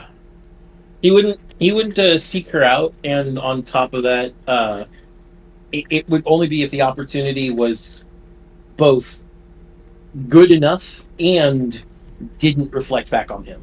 Like if there was even the remotest chance that it revealed that his hand is what's behind the curtain, he'd just say, "Fuck that, no." Mm-hmm. He's like I said, the biggest thing about Overhaul in all of this, as the leader of this new Yakuza, is he knows when he's going to know, at least he's going to try to know way better than he did as part of the Shiek Hasaikai, when to reach out and when not to, when to move his pieces and when to let someone else move theirs. He's no longer treating this as a game of checkers or even as chess. He is treating this as a game of Go. And as anyone who has played Go, including myself, knows, that game is fucking hard and requires a shit ton of forethought. There's a reason that it's considered one of the primary arts to learn when you're a cultivator in cultivation novels, because it teaches you to think so many steps ahead. Though would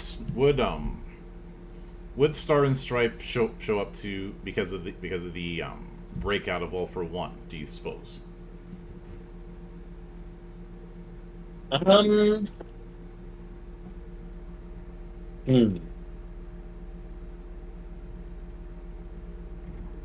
She has a personal interest in that, right? Her interest is that she's somebody who very much idolized All Might just as much as Deku did. Okay.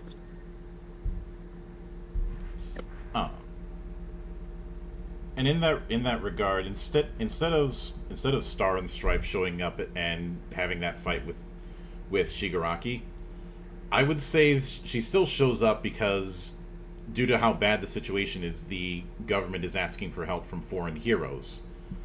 But in this particular case, it's more as a further mentorship for Deku, since ultimately this is meant to be his journey.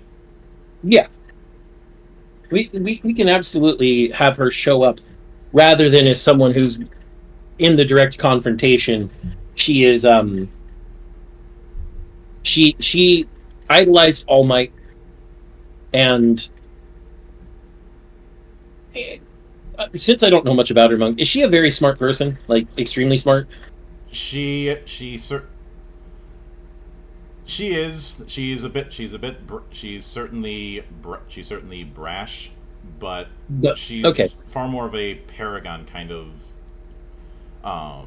of archetype, as well as being friendly to the squadron that she works with. Okay, so would it be a stretch for her to figure out that somehow this Izuku Midoriya kid has All Might's powers and then some? Like, she doesn't know exactly how it happened, but she's made the connection. Just seeing Deku doing a smash technique would be enough for her to put two and two together. And of course, there's footage of it that's been archived all the way back from the hero test to get into UA in the first place that she could confirm her suspicions with. So I think that she would be mentoring Deku specifically because he has the same powers All Might does, and she's going to trust him to be the next All Might. I'd also the thing about her particular quirk, New Order, is that it allows her to set two rules in the area around her. One of them is used in order to give her the ridiculous strength that she has, but she will change the other rule as the situation calls for it. Yeah. Which would make her a far effective training partner when it comes to using the whole kit of One for All. Yeah. I also think that as she trains him and proves how trustworthy she is, Deku would let her know that he does indeed have the powers that All Might did, but even more so, has other powers on top of them from the same power All Might had. Yeah, but ultimately the arc would be what was an arc in the original story would end up being an interlude. Simply because there's no one for Stars and Stripes to fight there, but she is. It's a training montage instead of a conflict. Especially since the attitude that Star and Stripe has is more of an elder sister,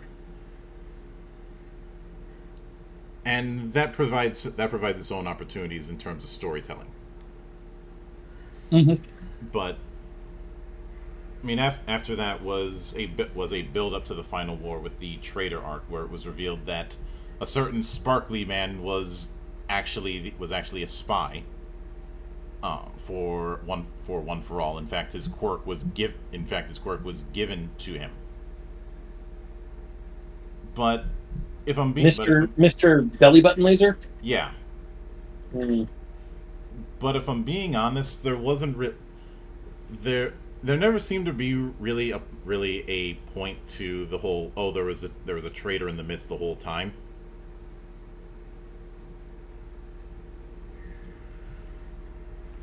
I think I heard something about he'd said that there was a traitor amongst them like early on, and then he just kind of forgot about it. And so if it seems like it was pulled out of his butt because it was.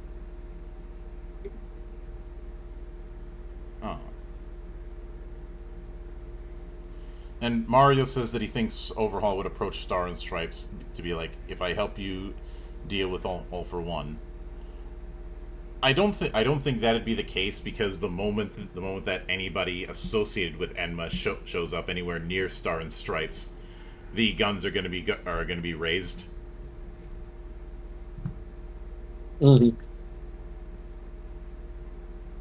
But the big thing is that the reason that we're not having Overhaul approach Star and Stripes, other than it would just reveal his hand, is, well, I mean, revealing his hand really is the big one. He would only approach her if there was a guaranteed way it wouldn't reflect back to him somehow. And he wouldn't do it to make her an offer. He'd do it to take her out, because she's a hero, thus a threat.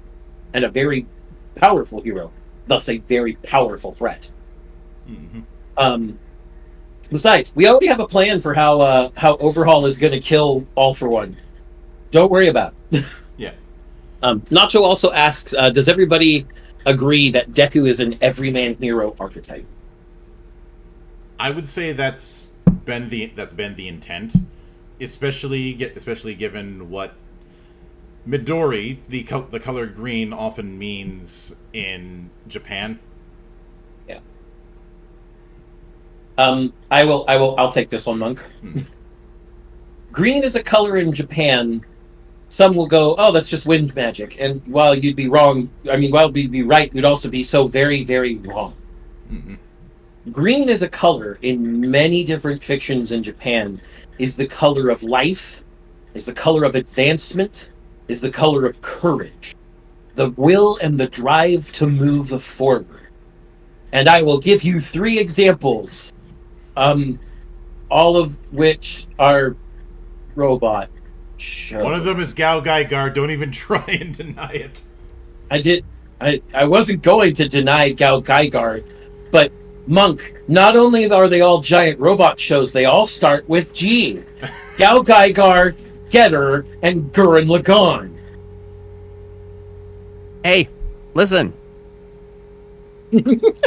Oh yeah, we can't forget that the Legend of Zelda's Link is the embodiment of courage and everything that has to go with it, and his color is green, and anytime you get a pendant or crystal of courage, it's green, and Faror, the goddess of courage, is green. It's like poetry. No. It rhymes. It also helps that Legend of Zelda is where most of us Americans heard of the word Deku for the first time.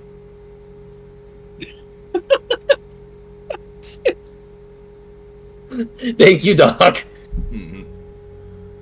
But it's not even the same word or context, but thank you, Doc. I love it. But point is, the whole trader arc, I'm perfectly fine with just throwing that into the incinerator. It didn't make any sense, then yes, it goes away.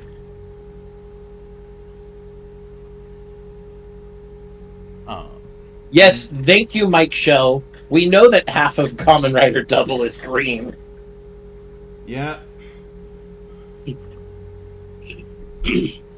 But the big thing here is that on Deku's side of things, he's still going to be advancing and evolving as a person.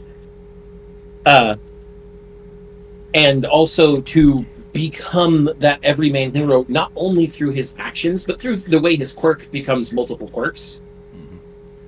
And the fact that he's trying to become like the previous everyman hero, All Might. Because All Might was absolutely an everyman hero. He was an everyman hero that ended up becoming too big to be an everyman hero during the Golden Age. Yes.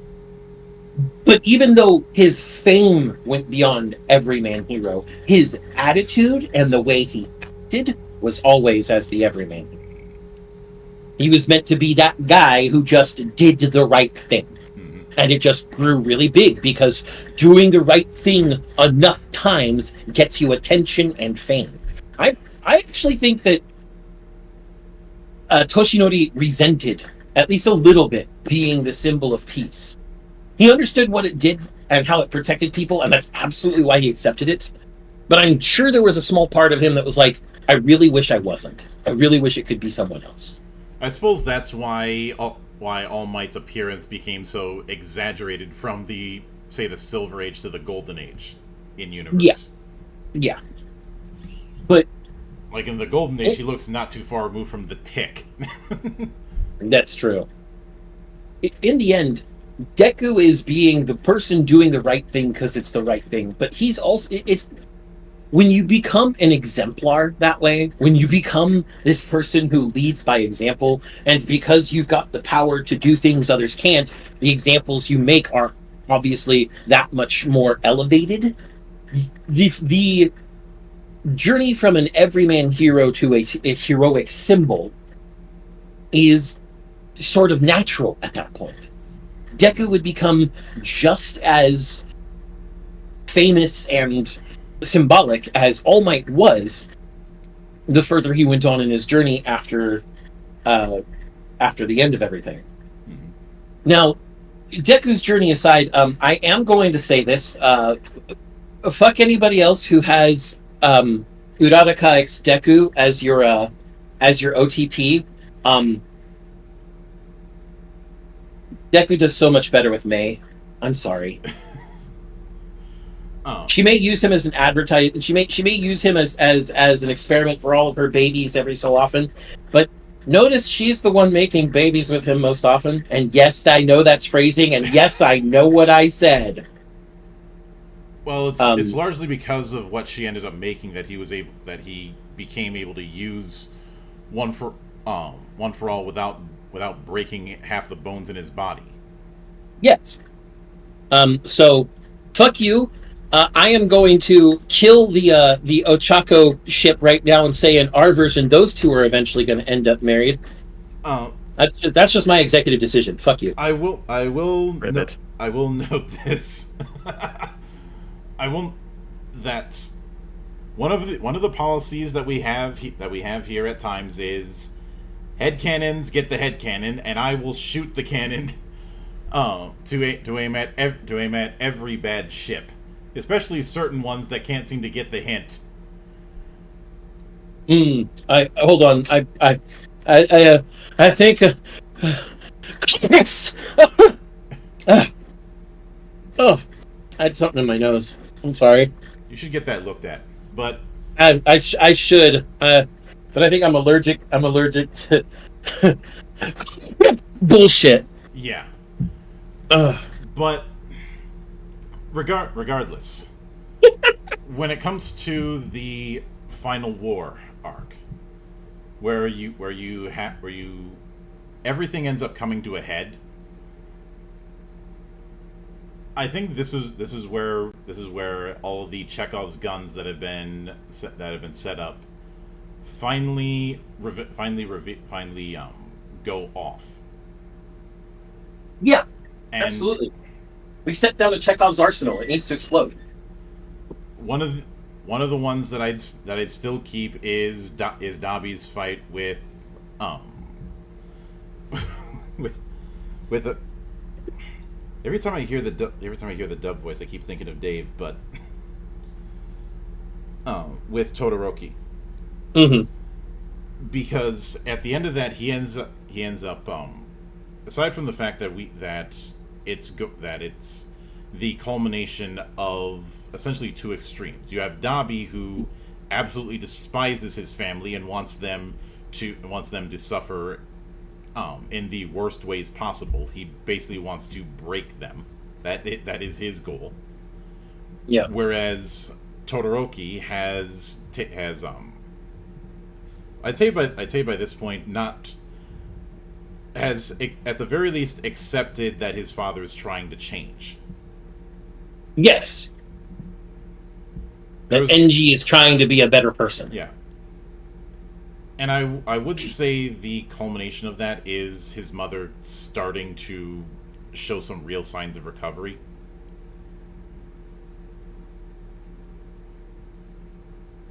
Yeah. I mean, it's a long way for her to fully recover, but it's enough to show that healing can happen. Because the culmination of that was him Todoroki developing a technique called flash fire, basically using both the cold and hot sides that he has as his quirk at the same time.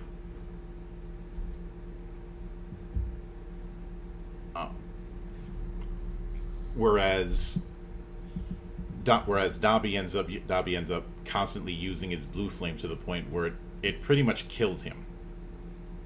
He quite literally ends up burning to death. And that can be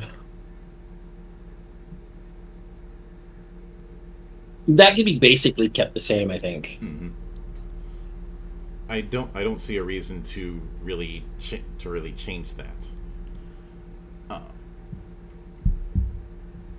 And the big reason I wanted to go with that is this idea that Dabi's hatred burns so much that it was hotter than the flames that he actually produced, and it literally consumed him. Mm-hmm. And as far as some of the other things that happened with that, most of those I would still keep. Obviously there's going, because of the change in context. This is where that whole concept of the PLF and not the PLF, the League and the Meta Liberation Army being used as as suicide runs would really come into play. I do think at least one member of that should end up succumbing to the poison that they were set up with, because they tried to rebel. It's just a matter of who does it to have that tragic going out.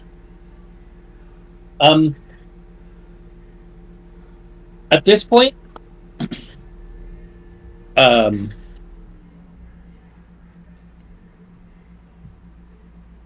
this is actually a point where having the tragedy of Twice's death would make sense.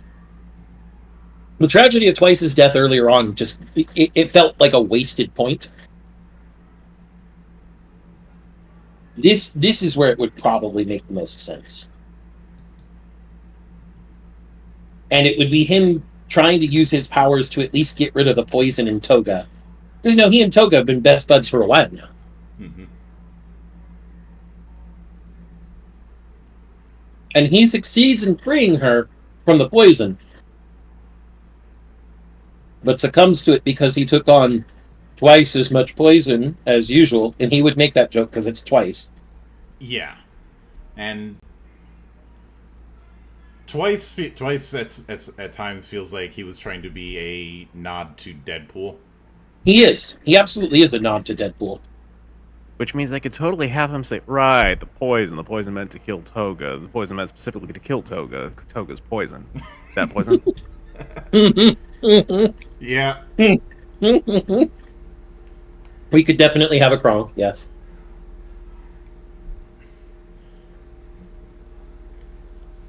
And like, I think at this point, Dwight would die with a smile, and like his last words would be something to Toga, letting her know, "Hey, you need to smile too. It's no fun when you're not smiling with me," or something like that. Mm-hmm. But I think one of the other thing that needs to be shot off is the whole thing with All for One, because he's definitely going to be making his move. Yes, and at this point, All for One might be doing this to realizing that this final war is going on. He's not going to really hold back much. Mm-hmm. He's going to be like, he's going to use what powers he has to go and try and threaten Overhaul, and be like, "Give me the drug so that I could be back at my best form." Because he knows that the only way Overhaul could have gotten his arms back is with some sort of drug that reversed his body back to that point. Mm-hmm.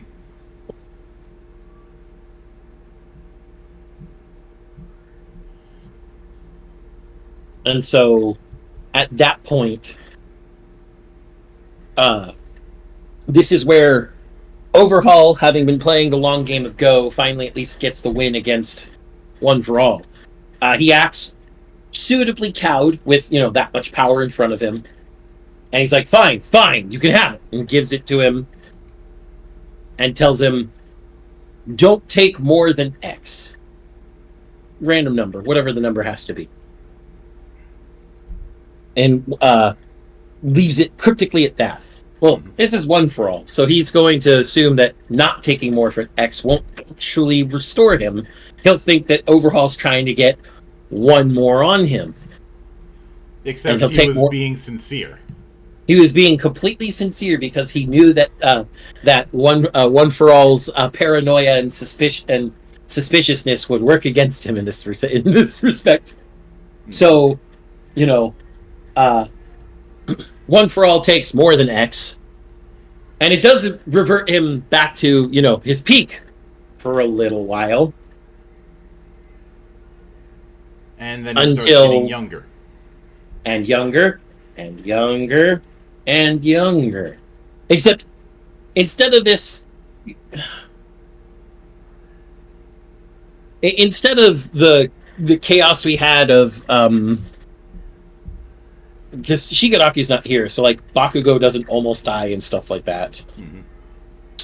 So instead of the chaos of people nearly dying and people having to pick up the slack for that, this fight against One for All it's a curb stomp battle until he takes the drugs. Then it evens out. Then when he gets back to its peak, it becomes a reverse curb stomp battle. But then it starts going back against him again, and he doesn't understand why until he realizes he's getting younger and younger and younger. And then he realizes, oh no, I really should have only taken X. And then he ages or unages into nothingness. A very merry unbirthday for him. Yeah. I would also say that the whole thing of All Might coming in that Iron Man style suit that had equipment based on his students, I would still keep that.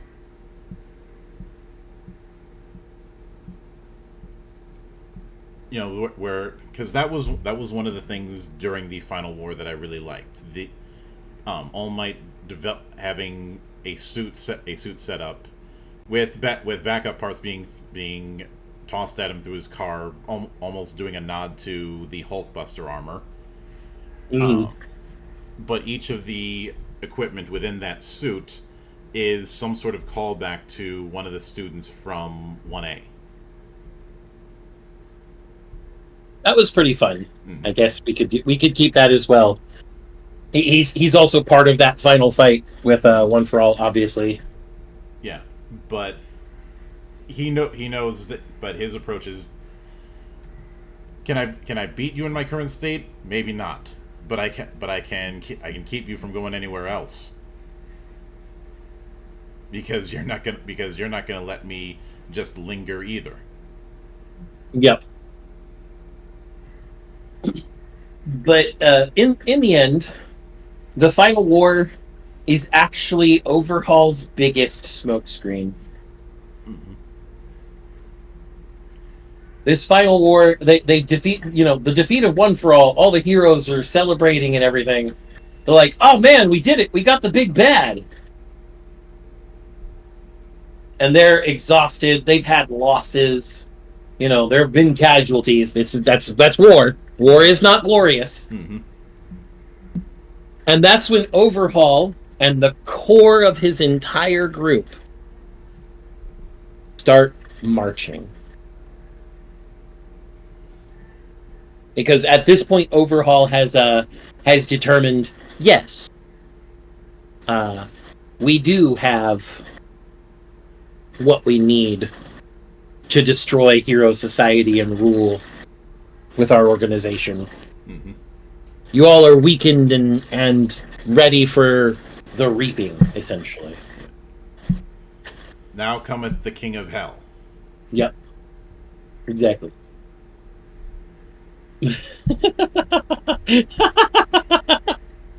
What? The picture Doc posted a while ago that I didn't see until just now. Yeah. I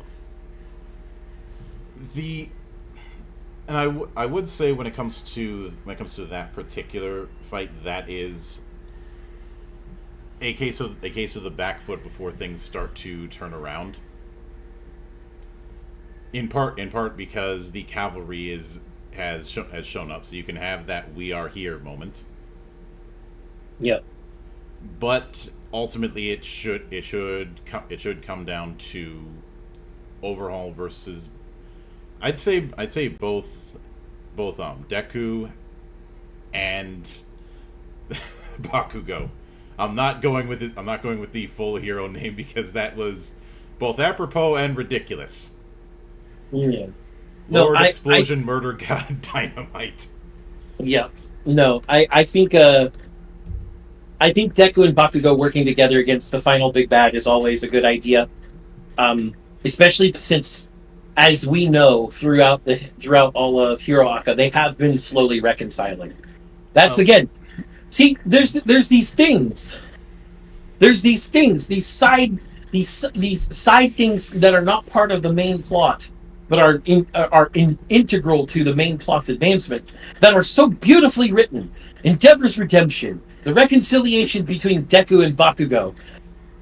Why couldn't the main story be that way? But that is a question for someone wiser than I, unfortunately. But unfortunately, I also need to duck out. No worries, man. Thanks for joining us, Doc. Yep. I hope to see you again for the next one. Stay frosty, man. You as well. But earlier we said that Deku was his berserk button, and that is very much the case. Because I'd say by this point he decides that he's going to come to the front lines himself. Yeah. Especially since he wants to defeat Deku to make sure that kid is dead. Period. Mm-hmm. He can't just trust it to anyone else. And I would say by this, as tempting as it would be to have him have the same appearance, the only thing I'd keep is the plague mask. But his appearance is significantly changed. His plague mask and his gloves, though the gloves look even more baller than they used to. For whatever reason, I have this image in my head that he has one glove with the kanji for heaven written on it, and one with the kanji for hell written on it. I could see it. And it'd be two kanji, Tengoku and Jigoku. Mm-hmm. I could see it. Yeah, I can see that. And I'm not saying that he would be dressing as overtly as say all for one or like a big bad in a console RPG. But, yeah, so you're saying he's not pulling a Nobunaga. Got it. Yeah, but I do think at the end of it, if we're gonna be invoking the Yakuza series, I think we also need to be invoking him having a tattoo on his back. Oh yeah, his tattoo is of Enma, straight up. And he's going to throw off his shirt. Because fuck you, I don't care that this is Hiroaka. Now we are going to have us some Ryuga Gotoku in here. If he's going to be doing this whole thing of restoring the Yakuza to power and calling himself Boss Enma, then I think that's something that needs to be done. Yep. Not just his back, but just his whole body covered in this mural-like tattoo depicting the Judge of Hell. Enma and all of the sites of hell. Mm-hmm.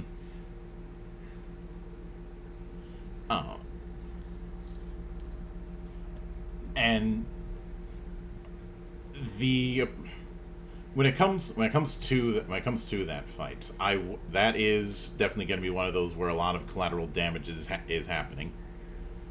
But I could also. But the place that they're in is already pretty devoid because they already had one war. Mm-hmm.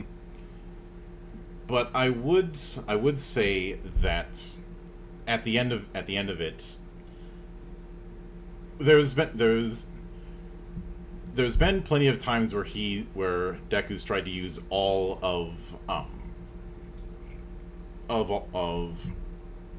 one for all, like go full 100%. But all of those 100% were just strikes in the way that All Might would use it. Well, or the one time when he very first faced Overhaul, when Ares' power was affecting him, so he wouldn't die. Yeah. In this case, he's he's been using it at full force gradually with full cowling for the longest amount of time, in addition to using the different quirks involved. Mm-hmm. That he's more or less developed his own version of 100% with full cowling. Yeah. And that's what it. And once he starts using that, that's what ends up turning the tide, because he wasn't using that approach beforehand. Mm.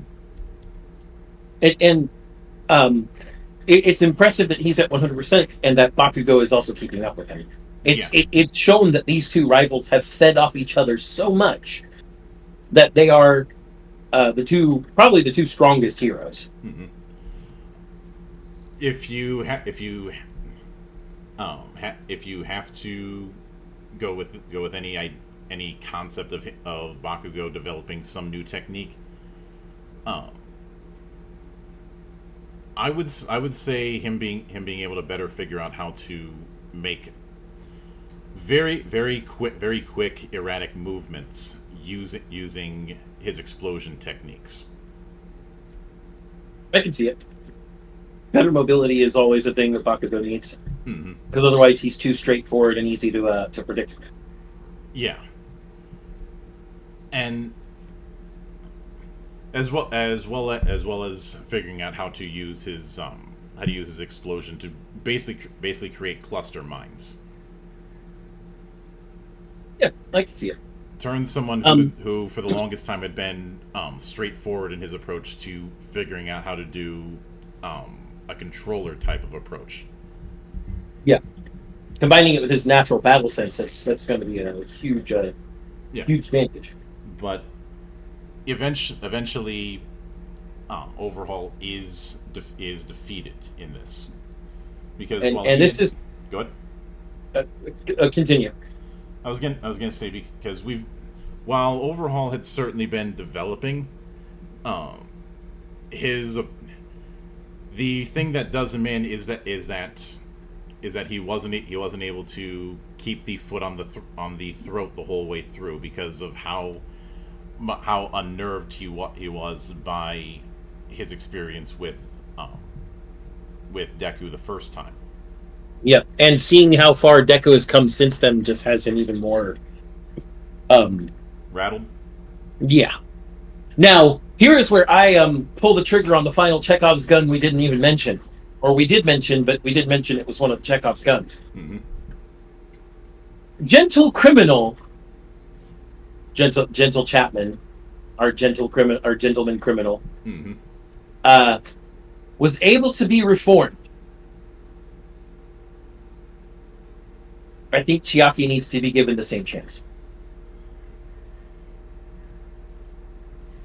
Because what would make Deku the greatest hero? It's not just the defeat of One for All.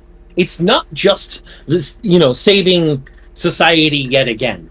It is reforming one of the largest threats the world has ever seen.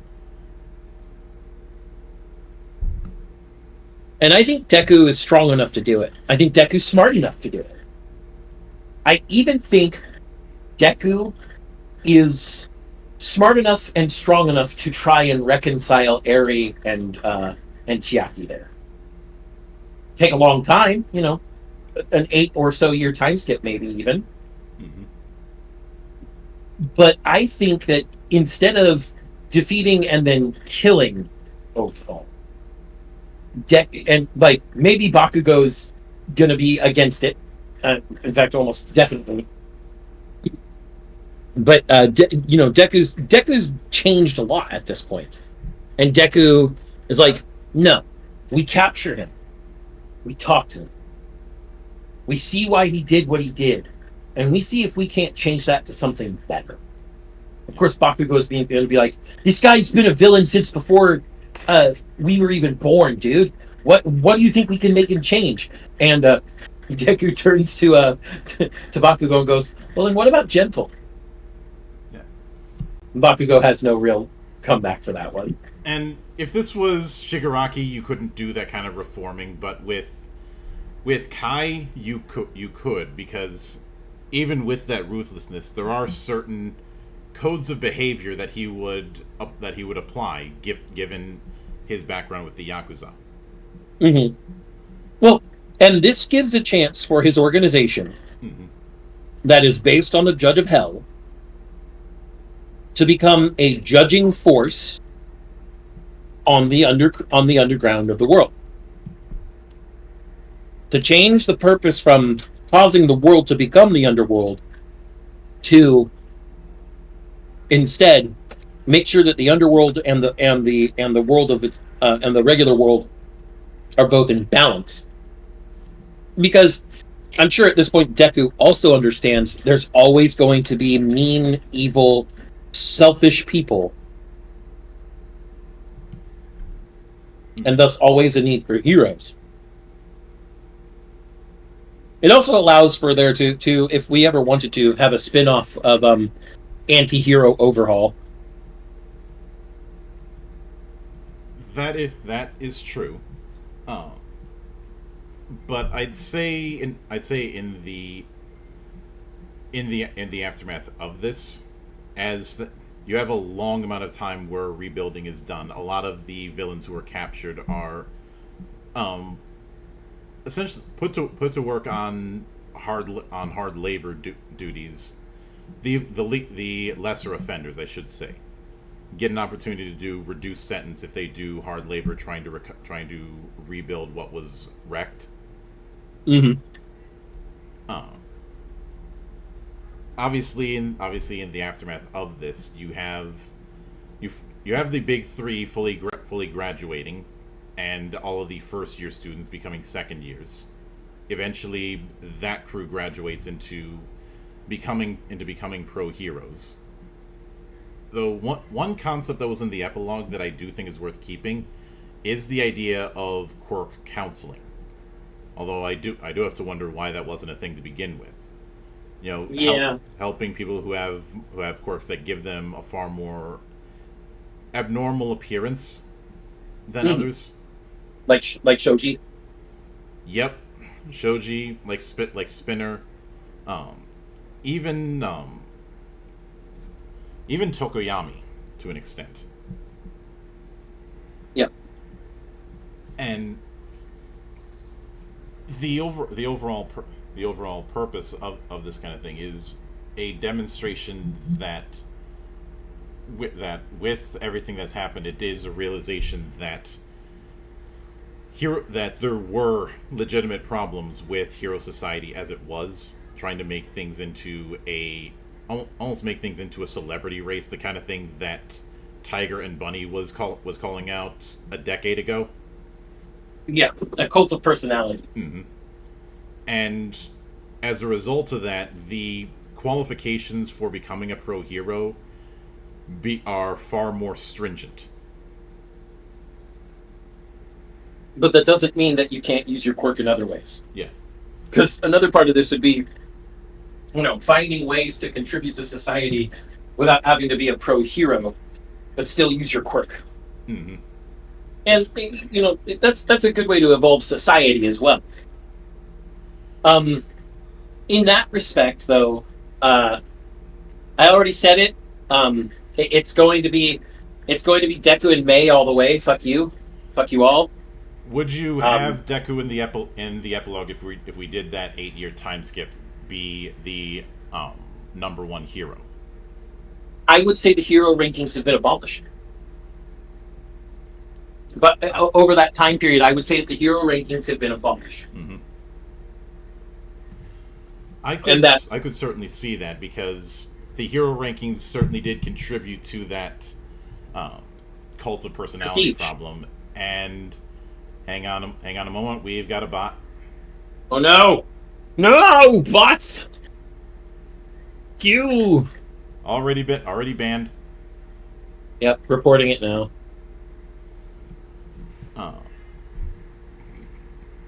But I would say that instead you have instead of the ranking system, you have a something akin to a board system that determines levels of threat. Like if a threat is local tier, like within a district of a large city or even just a smaller city, then have a local hero handle it. If it's a threat that could encompass something bigger, then have a city or national level hero handle it. We're just making another Adventurers Guild, except this time Superheroes Guild. That's all you're doing. Yes. We've determined that regulatory bodies of this nature are usually necessary, so I approve. Yeah. And I still think that the whole agency thing should be a thing, though, because those agencies, beyond, the whole cult of personality thing, Endeavor really wasn't nobody really likes Endeavor even when he makes #1 hero. Mm-hmm. Because he's brash, he's arrogant, he doesn't really give a fuck. But his agency is very loyal to him, especially the what were they called? His sidekicks. Yeah. Hono no sidekicks. I don't know what that was in English. I never watched Hero Aka in English. Yeah. And that's because the agencies serve as like a close mentorship program. That's what the whole interning stuff was all about. You intern with a hero agency to learn the tricks of the trade. Mm-hmm. I think that keeping the agency system around, obviously the agencies would also have to be accredited, certified, and otherwise licensed in some way by this new superhero guild we've created. But keeping that around allows for, established pro heroes and those learning to become pro heroes that have similar mindsets or similar power sets, or even just an intuitive and instinctual understanding of each other, to seek out the best learning they can. Now, I would say some of the people who would be on the board for that, for lack of a better term, superhero guild, would be people like All Might would certainly be one of them. Some representatives from the different hero schools. I could definitely see the principal of UA being on that board. Yeah, and everybody cringing at it because they know it's going to involve one of his lectures. Yep. I could also, as tempting as it would be to say that somebody like Miruko would also be on that, she's far too energetic to be sitting on a desk. Yeah, she'd likely be continuing to run her own agency. But a lot of the people who have, I'd say one potential person who would be on that board is somebody like Gunhead. Yeah, I can see it. But a lot of the people who were teachers at different organizations would be. I'd say Night Eye would insist on being on that board just to keep everybody else in line. Even though he doesn't want to? Even though he just wants to sleep?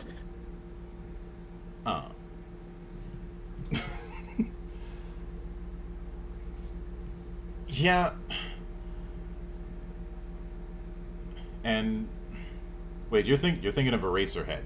I am thinking of Eraserhead. Thank you. Who would fit on the board and probably show up in a sleeping bag for meetings. My brain is all meh. Mm-hmm. But I don't think any of the new gen heroes would be on that board at this point. No.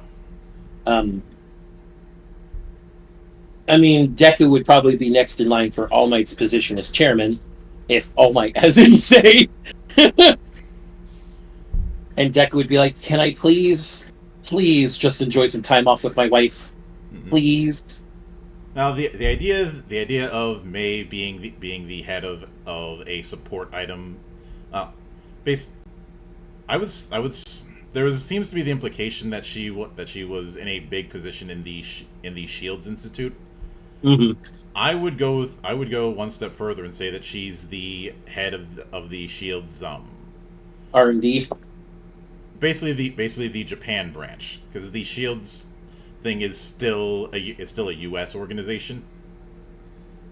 Yeah, but the U.S. and Japan have been good allies for years now. Yeah. Well, I also think that May making jokes about babies has made enough jokes for Deku, and now they actually have babies. I would say... I'm giving a Shinzo Abe ending to this, god damn it. Have children! Procreate! But... Besides, that could be a perfect little hook for passing the torch. Yeah. Because I do recall when we first pitched doing this, one of the things we were considering was Deku finding someone to pass the torch to. And admittedly, that whole thing of quirk users who get it end up reducing their lifespan, that was a dumb idea, and I'm not keeping that. That was a thing? What? Yeah. When was that explained? Short. I think around the time of the whole paranormal stuff. Oh, so something I didn't actually read. No, it was during the Dark Hero arc where the past vestiges had said that the conflict between One for All and the quirk that they already have shortened their lifespan. Yeah, no, that's dumb. I'm also thinking that in the 8 years since the end of the war, they may have found a way to permanently bind One for All to Deku, so that way it can be passed down genetically like every other fucking quirk. I would say so. Would you rather have that or have it be passed down the way One for All was passed to him?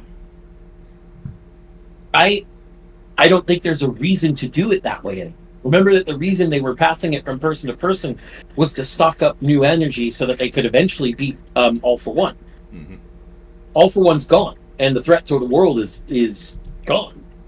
So now, him just having it as if it's his own power and passing on even a modicum of it, whatever that modicum may be, to his children and thus down his bloodline, would make a lot more sense. And that the passing the torch is more ideological at this point than literal. Mm-hmm.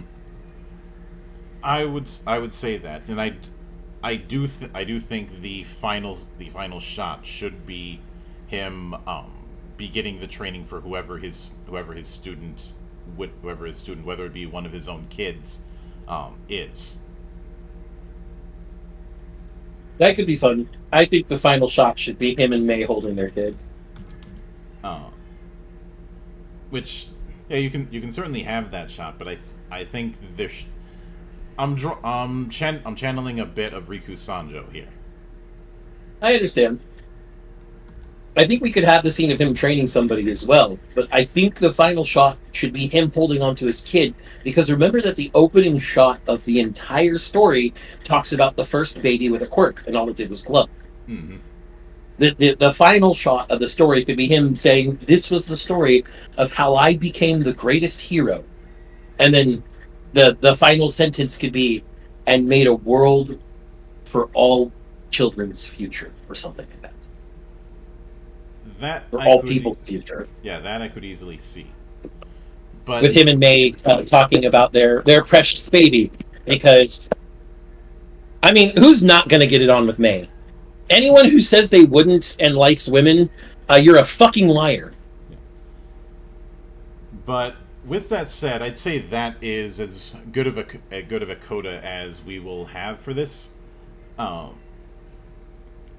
Now, as far as what's coming down the pipe, tomorrow night around 9 p.m. give or take, I'm gonna be streaming the demo of FF16 on PC. I know some might go, but the game's been out for a while. I don't have a PS5, and I have no reason to get a PS5. And given some of the stuff that Sony's been doing lately, I have no reason to trust Sony. I just laugh at them as the game that they wanted to be a massive success, Concord, is going down in flames, and it's only been out for 2 weeks. Well, out in the public. It was in beta testing for a while.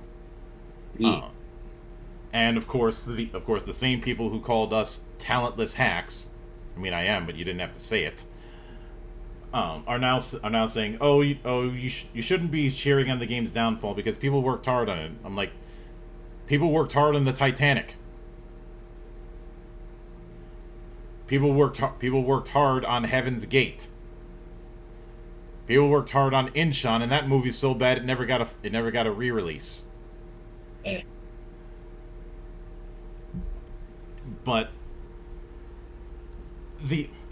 the other reason I wanted to do it is just because I want to give a giant middle finger to the people who are like, oh, they ripped off Game of Thrones with all this. Because of one article taken out of context from Eurogamer from a few years ago. Which Zan and I covered in the past. Or people who are like, it needed to be turn-based. You're only saying that because you want a security blanket. Don't fucking lie to me. Yep. Beyond that, Tuesday will be the proper debut of my VTuber model, and thus a complete overhaul, of the way all of the shows look. Wednesday will be us taking a look at the Shadow Scar starter set, though that's not going to be as long as when we looked at the easy mode module Eyes in the Darkness.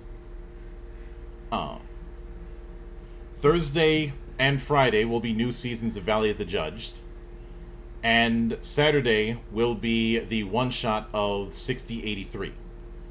Now, as far as next week, there will not be GeekWatch on September 1st. Instead, Zan and I will be doing a Hangover shit show in the aftermath of Gamescom. So, please look forward to all of that. But until then, on behalf of the good brothers present and not present, my name is Mildra, I am your gaming monk, and join the watch. Thank you.